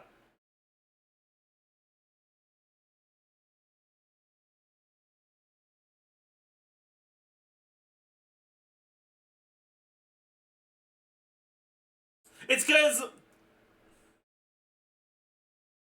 Mob has characters whose, like, role in the story leans towards comedic relief. But they don't feel superficial. So many of the characters in One Punch Man feel superficial.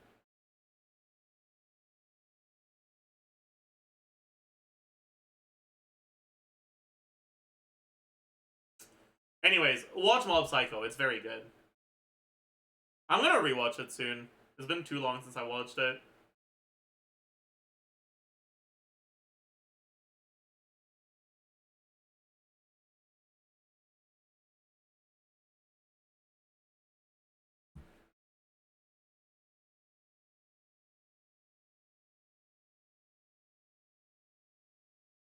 Yeah, Mob Psycho Season 1 I have as a 9, and Seasons 2 and 3 I have as 10s. So basically, Season 1 is really good, and it gets better with time. Is ORV gonna get animated? 100%. I don't think there's anything announced, but it's definitely gonna get animated.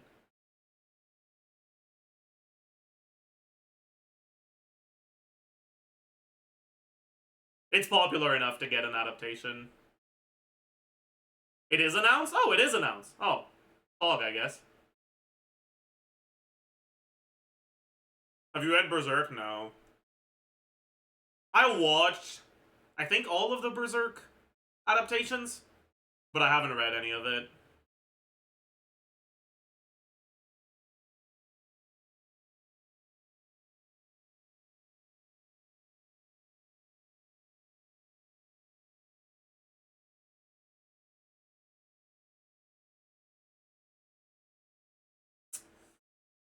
Have you read Vagabond? No, but I'm actually planning on it. I actually want to read Vagabond. Soon. I've read JoJo parts. I haven't seen any.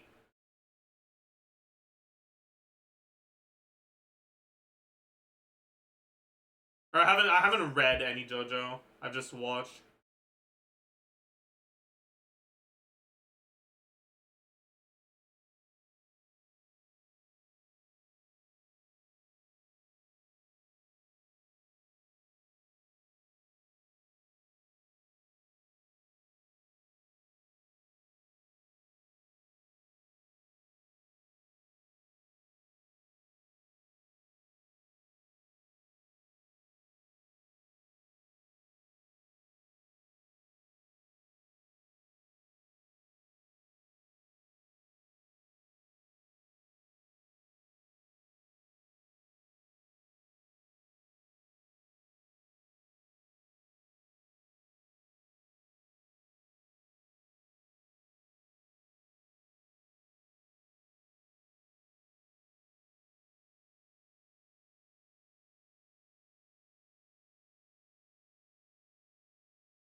Doom scrolling? Yeah, sorry. My doom scrolling is over. You can see when the doom scroll. You can see when the doom scroll starts when the light drains out of his eyes. Yeah.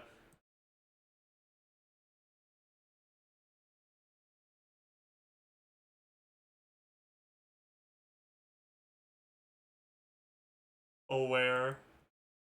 Anyways, I'm gonna fucking exercise redeem. All right.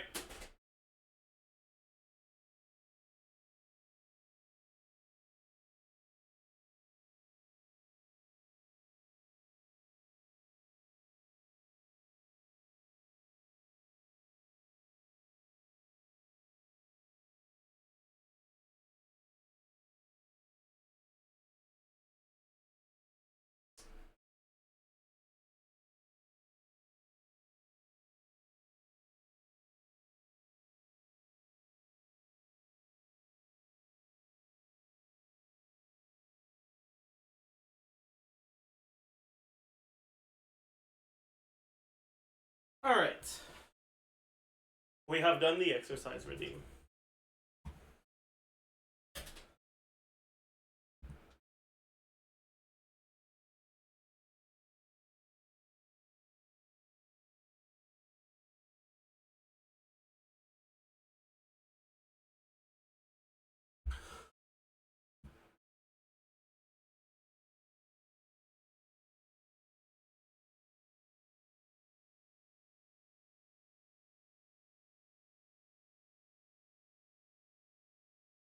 Ugh.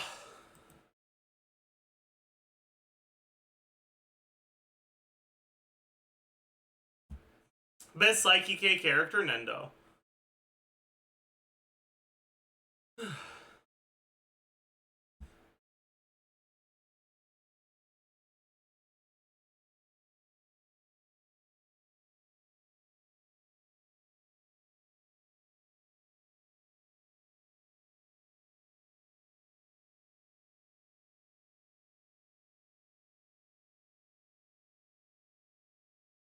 ReZero's so high, I'm surprised. ReZero's pretty good.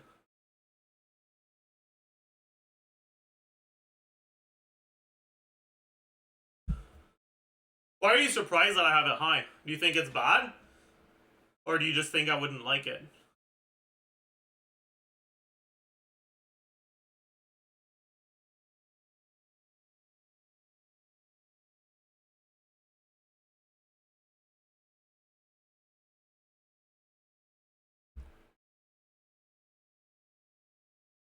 Thought it's not your thing? I mean, there are definitely a few things in ReZero that are not my thing.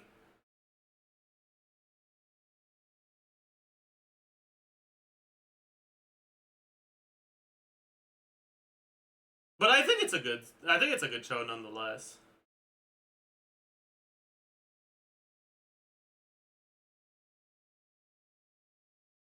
ReZero is the one anime that's more about the side character than Subaru. I don't know if I agree with that.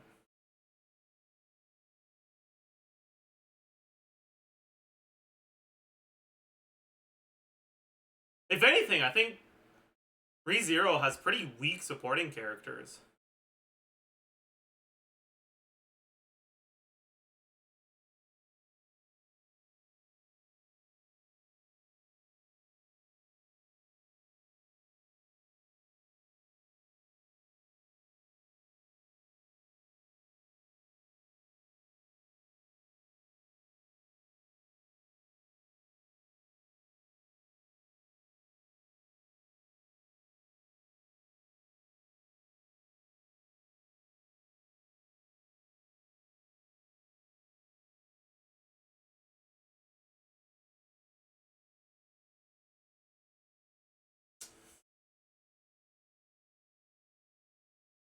I actually think Subaru is probably the best character in ReZero, actually. Like, I'm looking at this, and I'm like, I don't like any of these, dude. What the fuck? Oh my...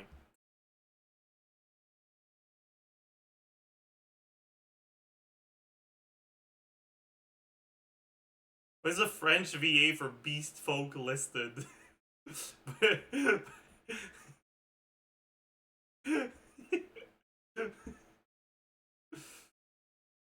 Oh.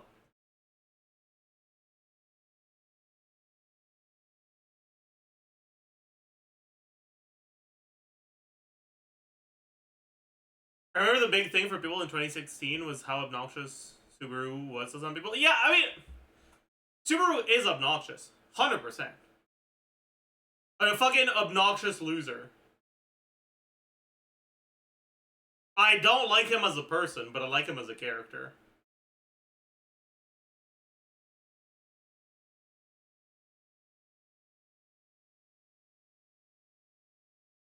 Because he's a sort of character that is, like, kind of a shitty person. And then awful things happen to him. And you're conflicted because on one hand, he's a shitty person and he kind of deserves a certain amount of bad shit happening to him. But on the other hand, Jesus fucking Christ, the bad shit that's happening to him is, like, proportionally much, much worse than what he deserves, considering how shitty of a person he is. And you can't help but feel bad for him, but not to the point where you like him.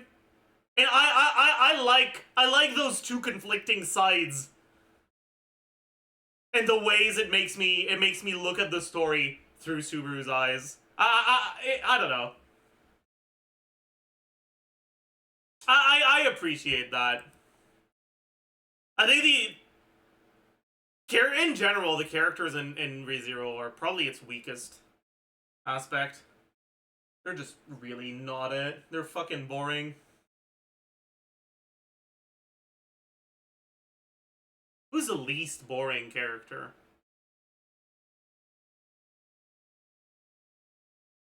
They're all so boring, dude.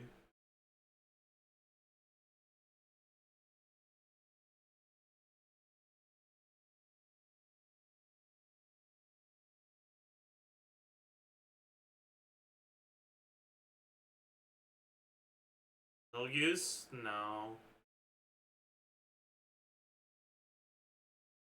Garfield? You know what? That's a good take. Garfield probably is the second best character. That's actually a good take. I like that take.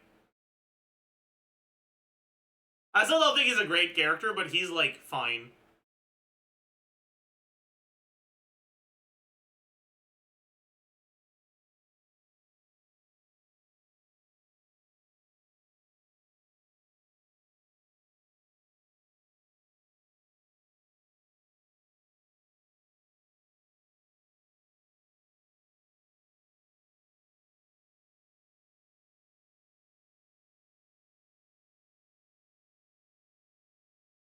Have you watched Butchie? Yeah, I have. I give it a 7.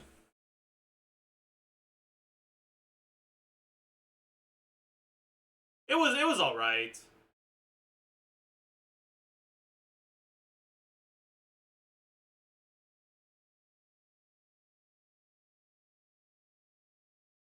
The biggest thing that makes me dislike Butchie is that, to me, it's such a depressing and pessimistic look at introversion. Because Butchie's friends don't like her because of realistic things. Butchie's friends like her because fucking magic fourth wall breaking happens canonically around her. They like her because she literally starts fucking melting, and that's funny. That's why, canonically, they outright say that it's fun to be around her because of those things. And it's like, dude, actual introverts don't have magic. That's so tragic. This is not an optimistic story about an introvert making friends.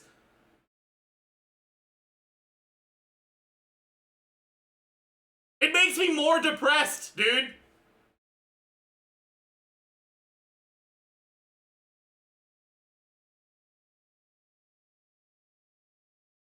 I just wish, like, I wish Butchie's friends liked her because of the music, not because of the magic.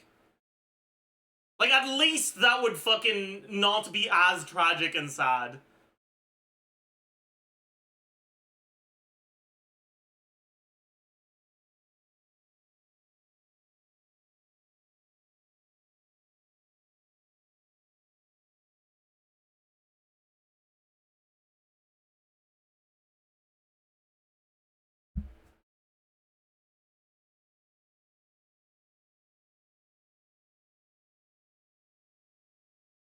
And like, if you view Butchie through the lens of a tragedy, or I don't know, a way to make fun of introverts, then I guess it does its job pretty well. Like, sure, but I don't think that was the intent, and that's not really how I perceive it either. I think it's that the author just either doesn't like anyone who's introverted, or is a self-hating introvert. Because the only proper reasoning anyone ever has to like Butchie is stuff that couldn't happen to real introverts. So it just makes me sad, man. It makes me so sad. Like, that aside, Butchie is a relatively fun story.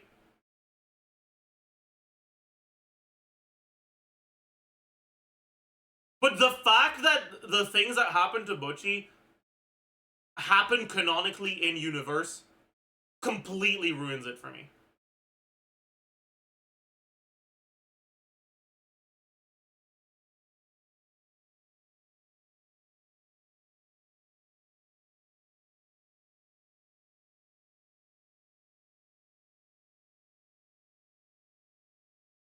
Like, the animation shenanigans that happen to Butchie, in my opinion, are even worse than the Demon Slayer breathing forms not happening canonically. Like, this is even worse. In my eyes.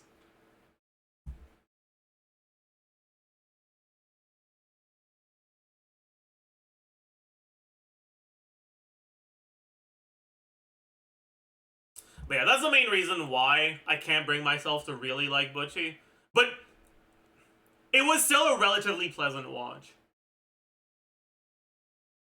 Like, it was still relatively fun. The characters are compelling. It's just that one small thing that fucking ruins it for me.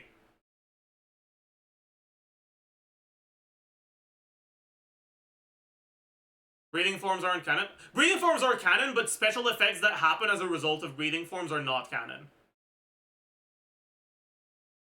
They're just swinging their swords around.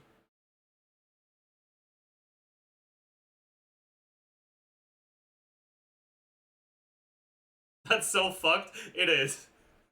It is fucked.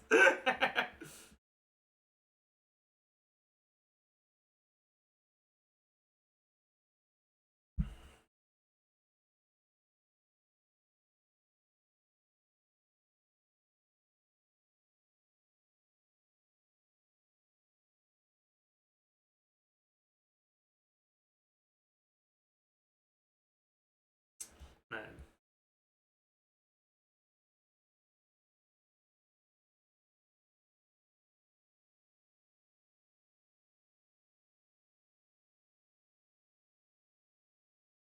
Will you be posting your new self-account review for Genshin on your YouTube? That is the plan. Maybe I forgot to tell the editors about it, though. I might have forgot. I think I did forgot, yeah. Wait, anyone know when I recorded it? So I can tell the editors? No, you told them? Did I? When was it?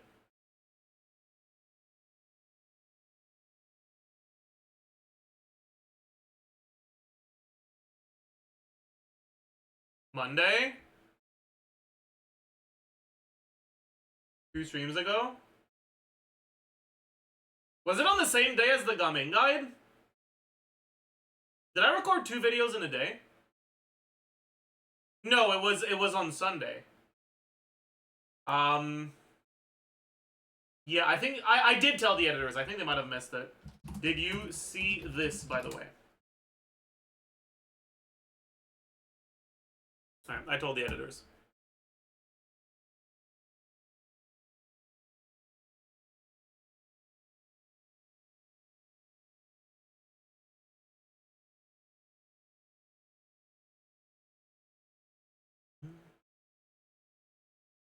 Yeah, I'm working on the thumbnail. Okay, cool. So yeah, it's gonna. Don't worry, it's gonna get posted. I don't know when, but it'll get posted. You watch Marshall? Yeah, Marshall was okay.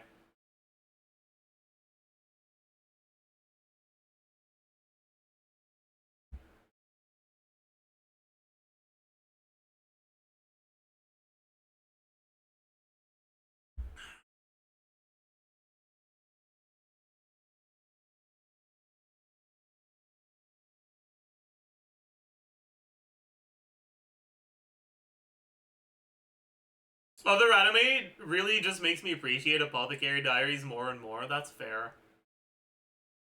That's fair, honestly.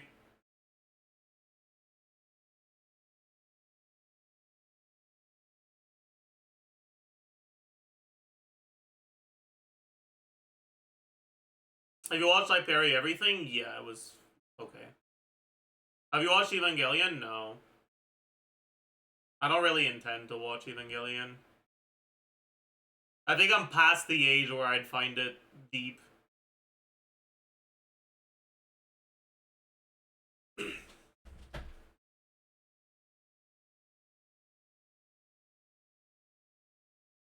think I'm too old.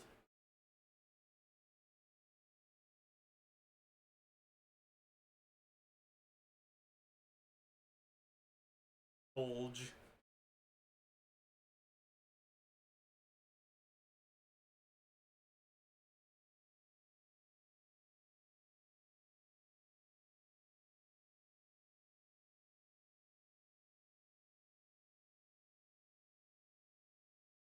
Have you watched Kaiju number 8? Yeah, I watched it recently. I liked it.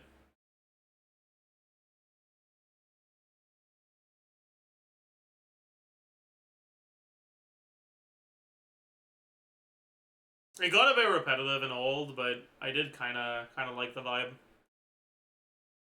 I like the setting a lot, and that did a lot of heavy lifting. But I don't think I like that much outside of the setting.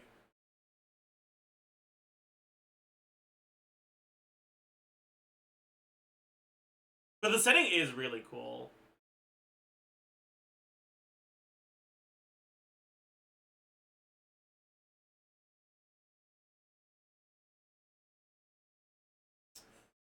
Like, the biggest issue in Kaiju number 8 is how quickly it escalates, actually, I guess.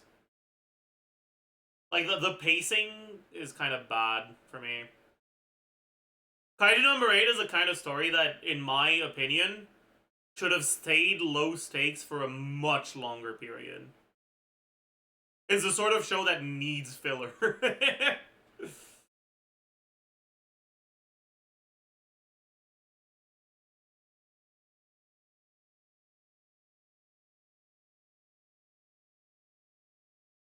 Like, he gets found out way too quickly.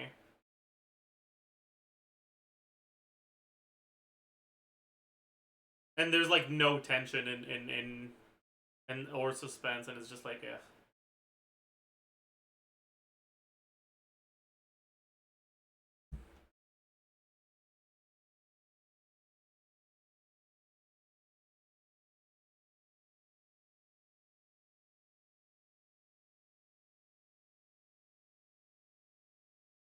Are you watching Sakamoto Days? I watched, like, the first 2 episodes, I think. Or the first episode, I don't know. Did you rank Buddy Daddies? I don't know if I ranked it, but I did like it. I didn't rank it. We can rank it now.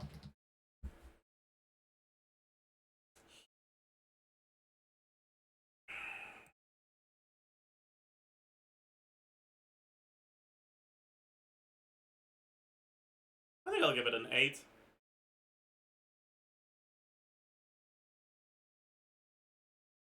Oh, I'm not signed in. Wait.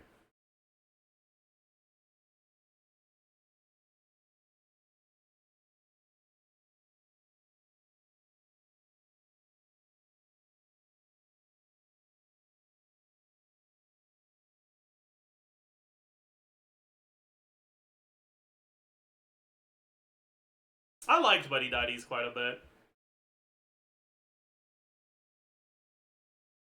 It was just a chill story.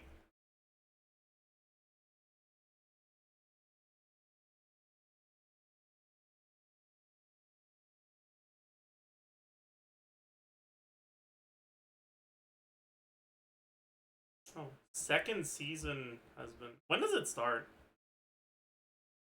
We don't know. Has there been a date announcement for Frieren Season 2?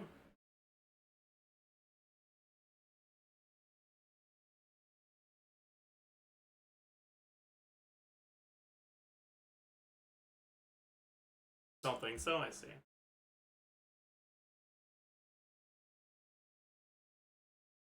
In production only, I see.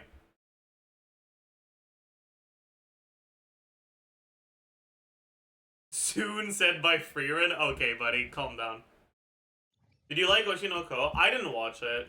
I'm not too interested in watching it. The premise seems weird, and I've heard that it gets even weirder.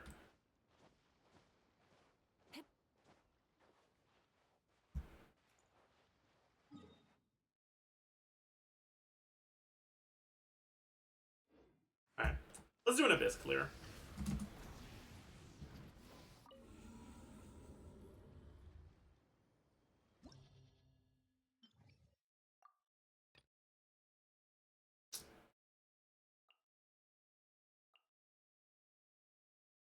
Let's play Gumming.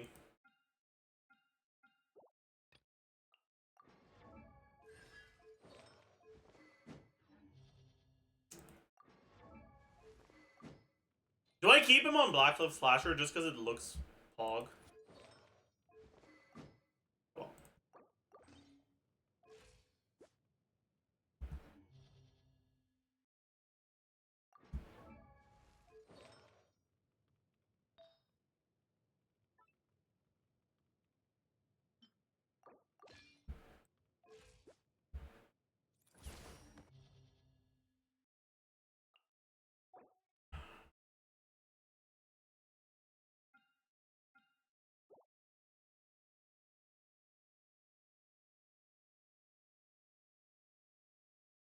I don't want to play Shanyan.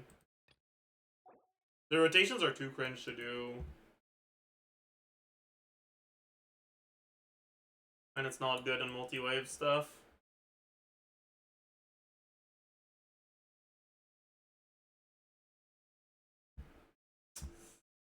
What do I play on the second side?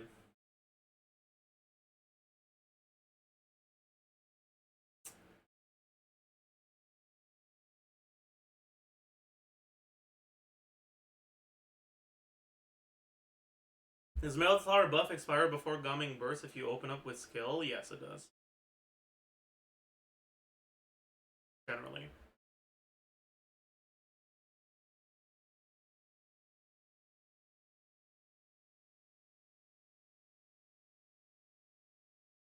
Wait, actually, if you open up with skill, you don't get the Flower buff because your skill didn't hit and you didn't trigger a reaction. Your plunge hit.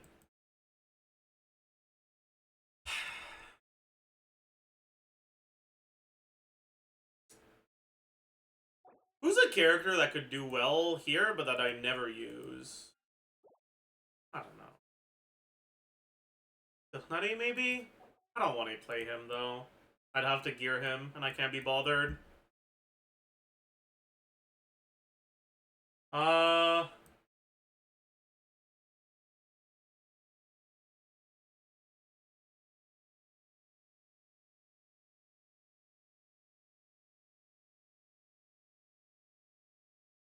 Oh well, Izuku's Taser work pretty well. But I've already played it a few times.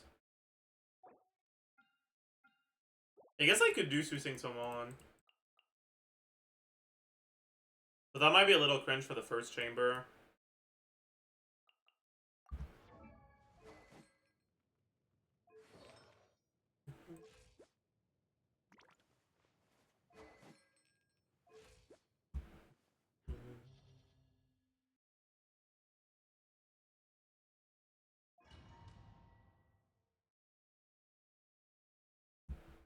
No Oppa skin?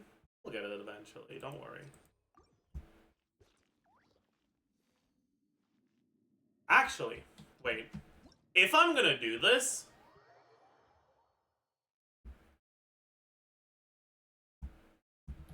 If I'm gonna do Susing Somon on the second side, I could just make this a 4-star only clear.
It's gonna be a lot more cringe, but it is what it is. Doming without Seek Loudly, aware.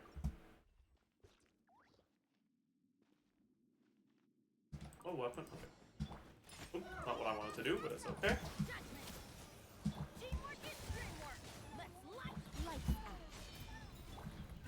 Okay, that was an awful start. We're gonna start again. That was... I fucking missed it at the start and then I started panicking.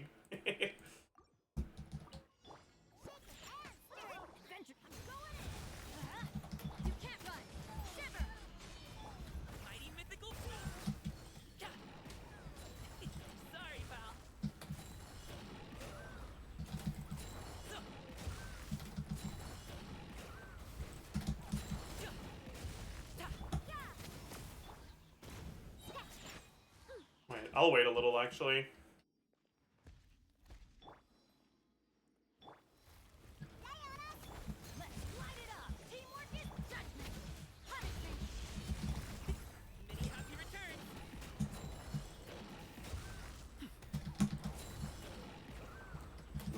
it! No!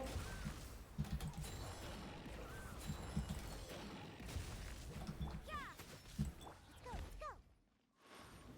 Shaken and stirred. Look at you. Everybody stand back. You can't run. Lights out.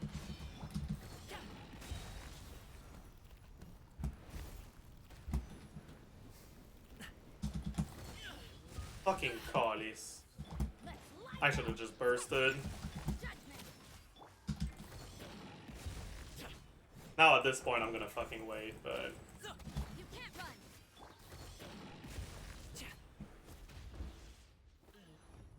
Doesn't he have 100% crit now? He should be at like around 90 something. He's at like 30 something. Close to 40. Plus 30 from crowd res plus Rosaria plus 20 from translations. It's between 80 and 90.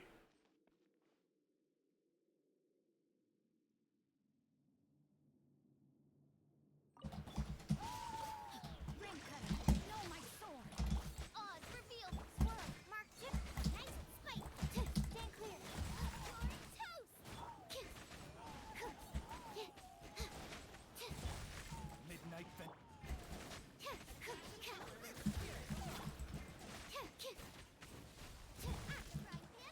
Animal test 6308.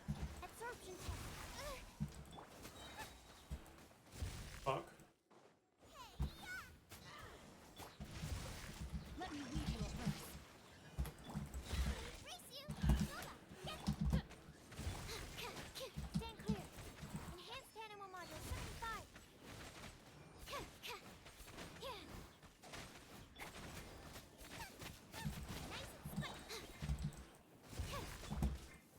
Witness the power. Wings of darkness.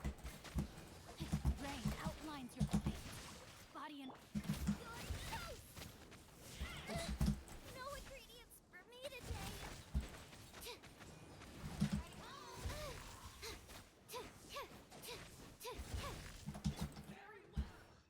Fine.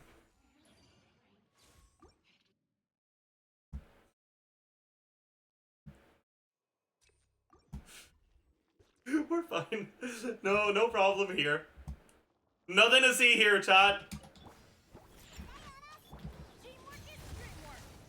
Yeah. Shiver. Up to it, Monzai. Oh, fuck.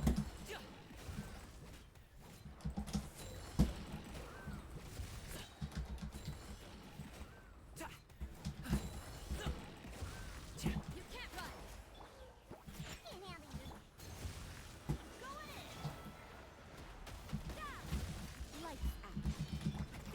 Mini happy return.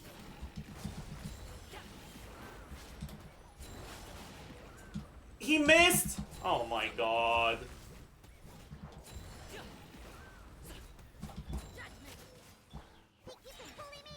Teamwork is dreamwork. Let's. Punishment. Yeah. Up to it, Monzai.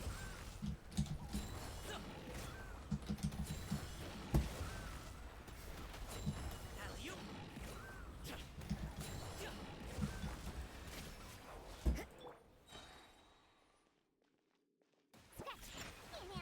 I'm going in.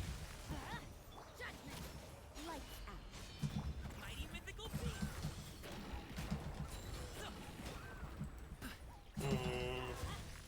You can't run.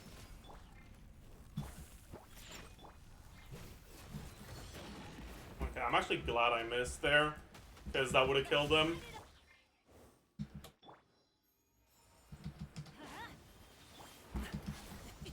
You fucking idiot. Okay, I'm not glad I missed that one.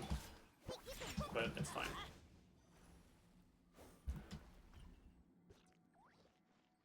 Alright. By royal. Let me read you.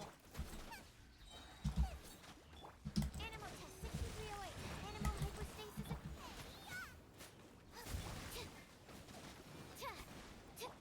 Midnight phantasmal. Absorption test. Stand clear.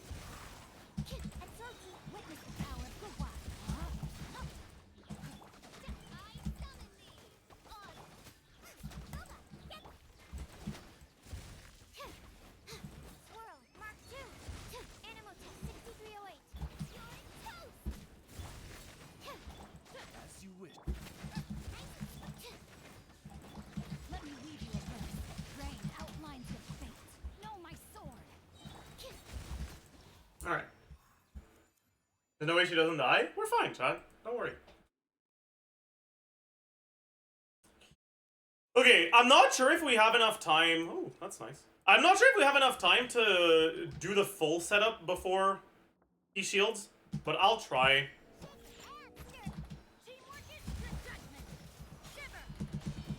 No, we don't.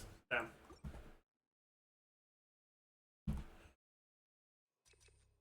I guess we do. That should be good. Yeah.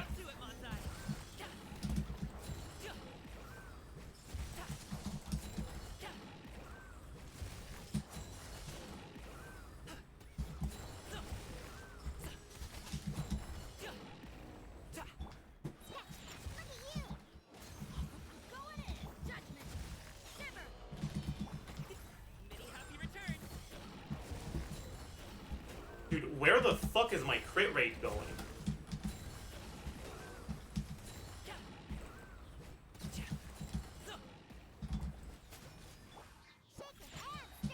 Oh, wait, here?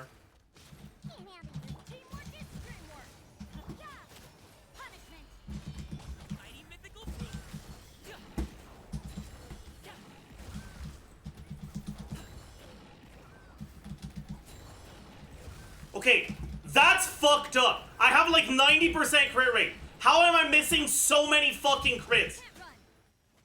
Dude, what the fuck? How?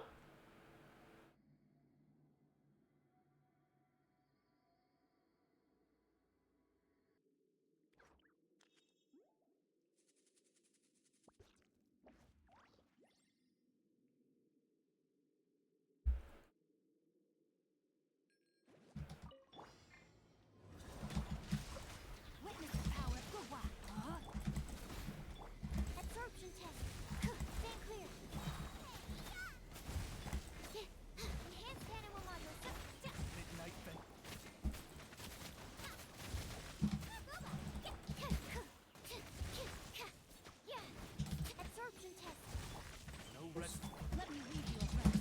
Brain outlines your fate.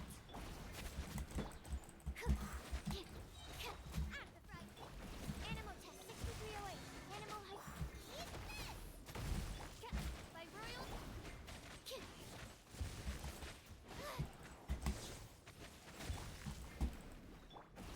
Absorption test. Witness the power of the Wa. Shadow Raven.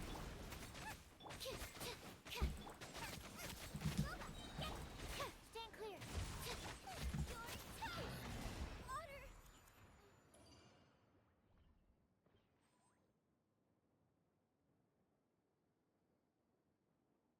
Gone but never forgotten.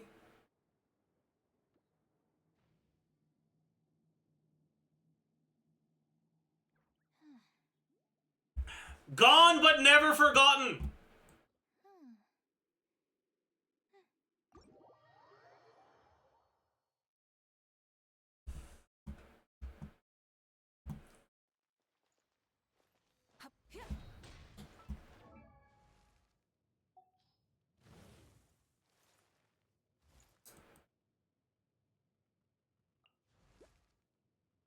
Yeah, so I should be on 80% crit rate.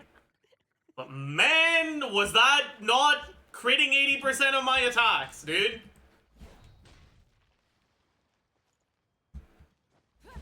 Fucking hell.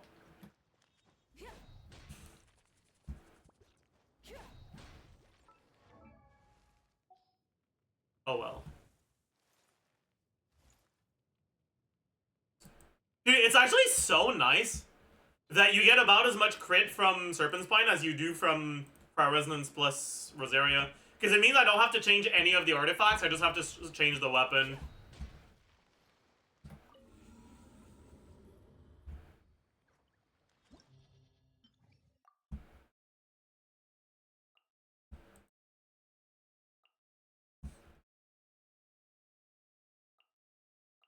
Okay.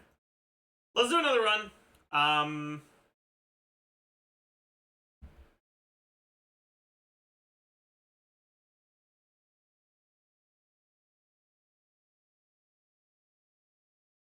Hmm.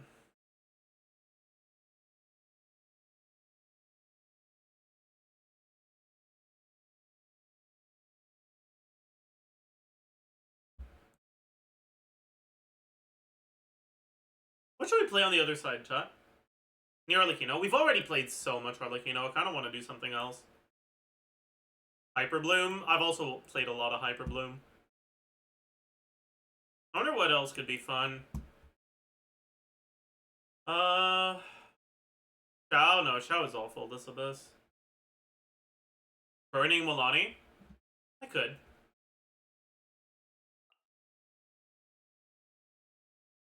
I could play Burning Milani.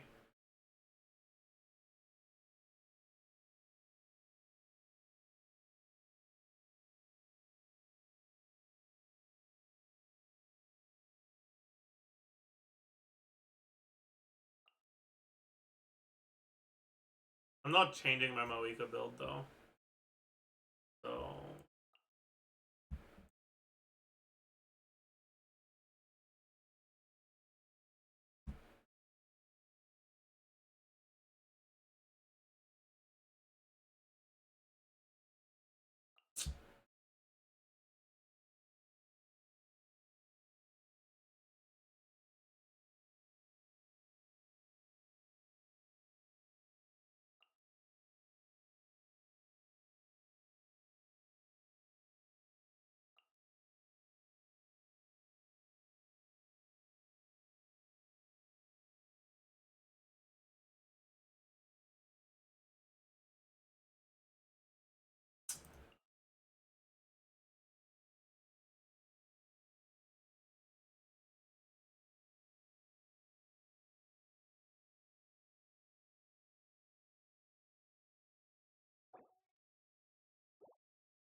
I don't know, chat.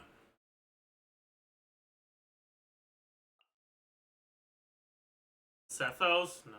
I don't think I'll clear in time with Sethos, I'm gonna be honest. Is Shalona an upgrade to Shannon in those Silali teams? Like the Gaming Silali teams? No, but she does feel better for multi-wave stuff. And this Abyss has a bunch of multi-wave stuff, so... But, it's really not that big of a difference.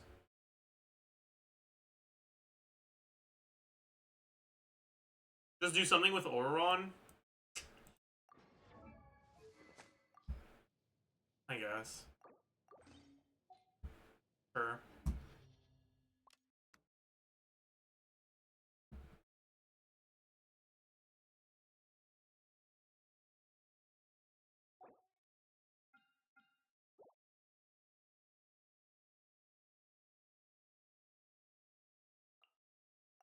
It's been a bit since I played Nebula.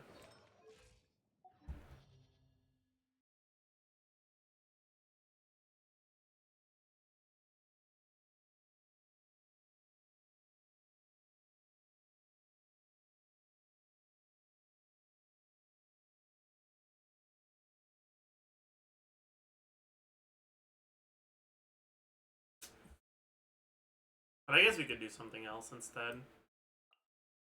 Do we play Chlorine Taser?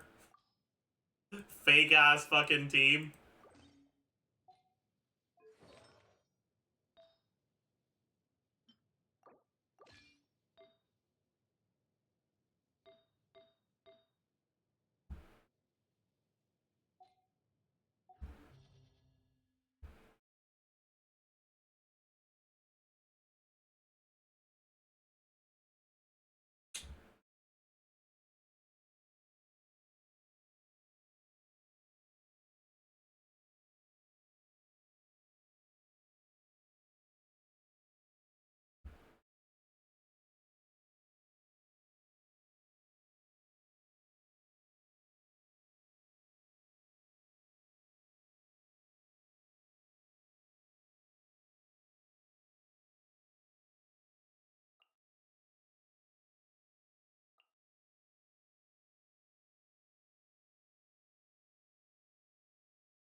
Is Freyna even better than Elon in this team?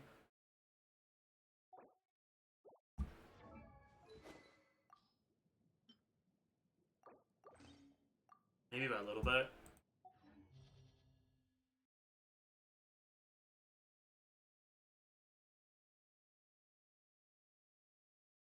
Well, not even built. She might not be on the right weapon, but she is built. Good.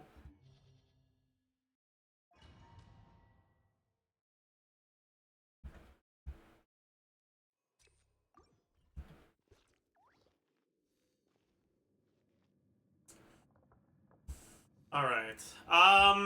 You know what? Let's pre-stack the Serpent Spine. Let's see how well this could go.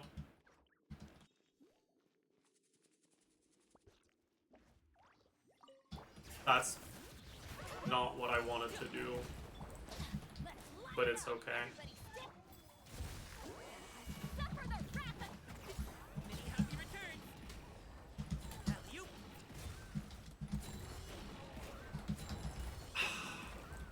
I fucking burned him.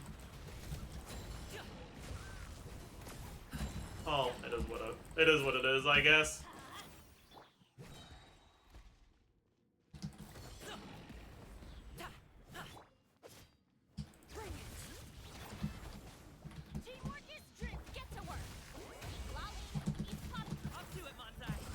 What? Something went wrong. My seed lolly aimed at the fruit, so the skull didn't explode. Fuck, dude. Okay. I'm not waiting for Serpent Spine again. I give up, dude. Everybody stand, fulfill our path. Suffer the happy return.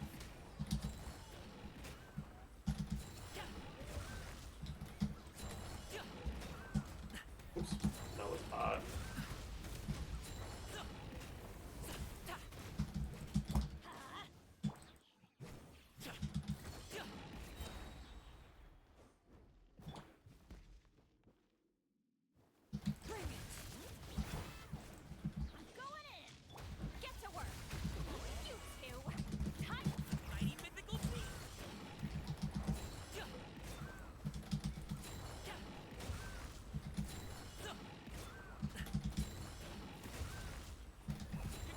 Oh, fuck off.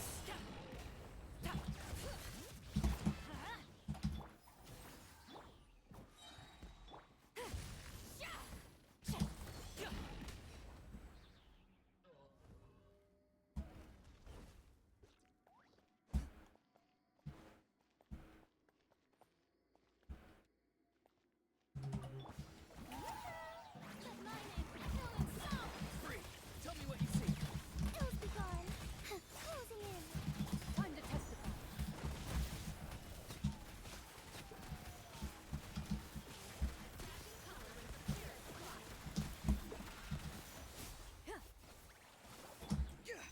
Not too far now.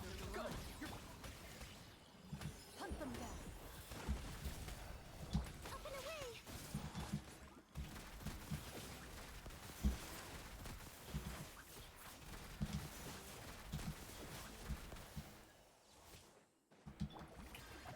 Let the world collide. farewell. Tell me what you see. Hey, what the fuck is... Let them fly. Okay, I fucked up, I guess.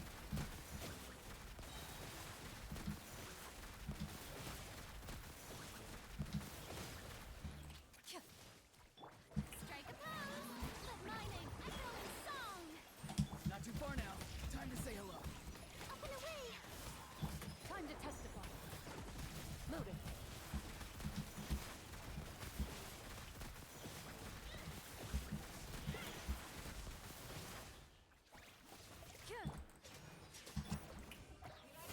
Let the world collide.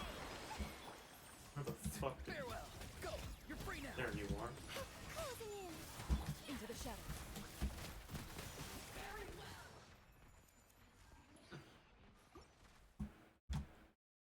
We don't talk about Auron's HP, by the way.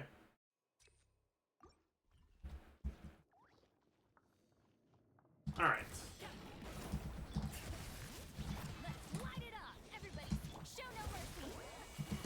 Suffer the return.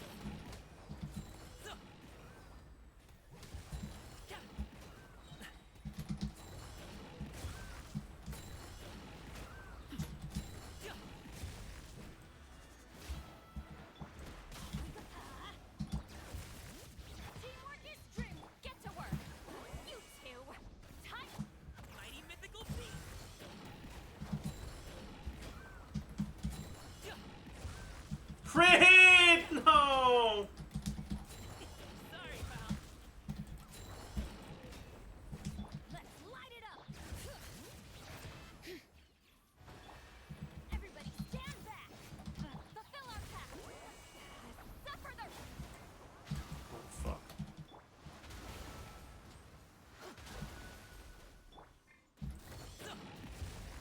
I crit.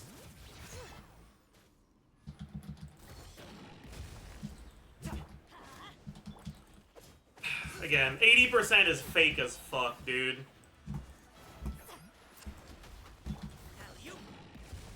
Like, how can I be getting this consistently unlucky? Like, actually, how? Whatever, man.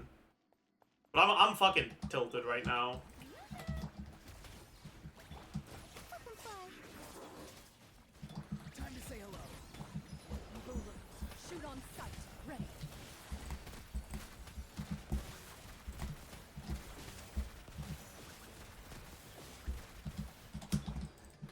Headlining, echo in song.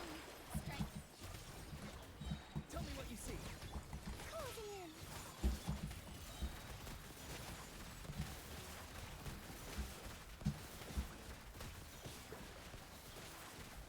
Hunt them down.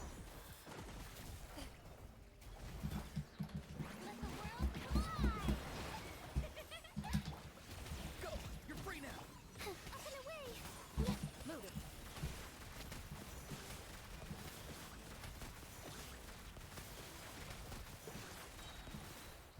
Eagle loose. Shoot on sight. Right? The feeling when no fanfare. I don't want to talk about it. Okay, shut up.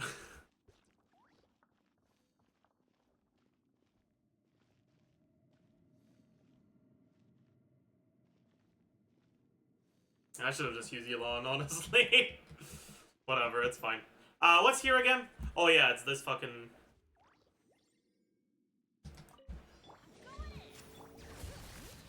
Show no mercy. You two. Right, I forbore. The bursts take longer here. So I gotta do something slightly differently. Everybody stand back. Many happy returns.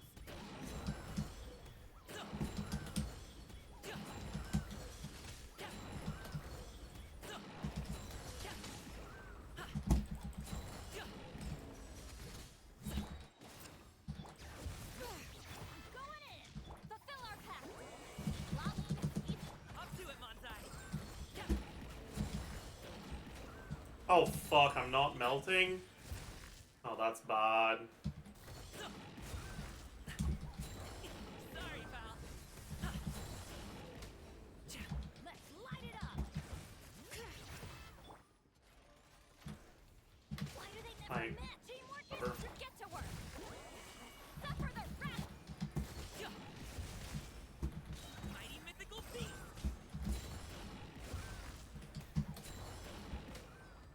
That was like not a good clear at all, but I mean that's fine, whatever, who cares? Showering you with grace. Time to shine. Free. Tell me what you see. Fucking fly.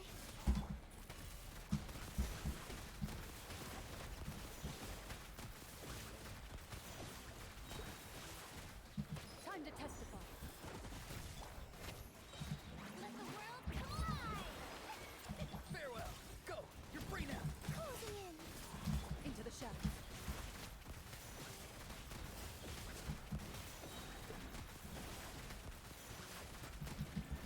Eagle loose. Shoot on sight. Someone help me. Time to shine. Showering you. Not too far now. Tell me My what E missed. Swift is the loaded.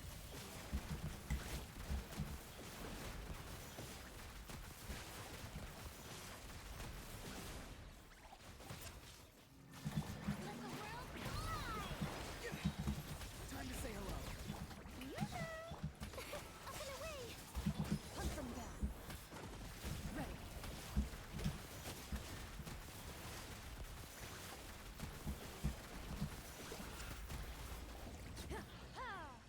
That felt fucking awful. I don't like this team.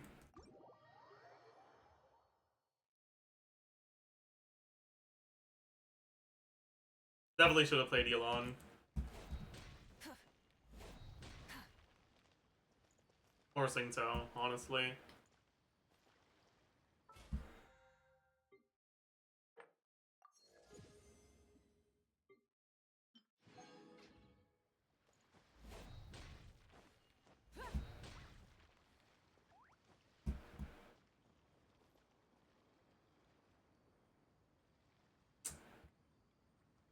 Alright, chat. Do I actually want to do Lantern Rite today or not? I kind of don't, honestly. I think I lied in the title.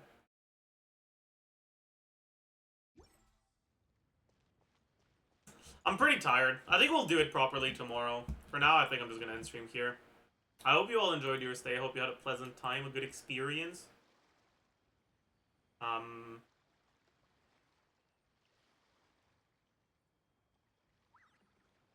The account showcase is uploaded, so let me post it. It has been posted as usual. If you can find it through YouTube, it helps more.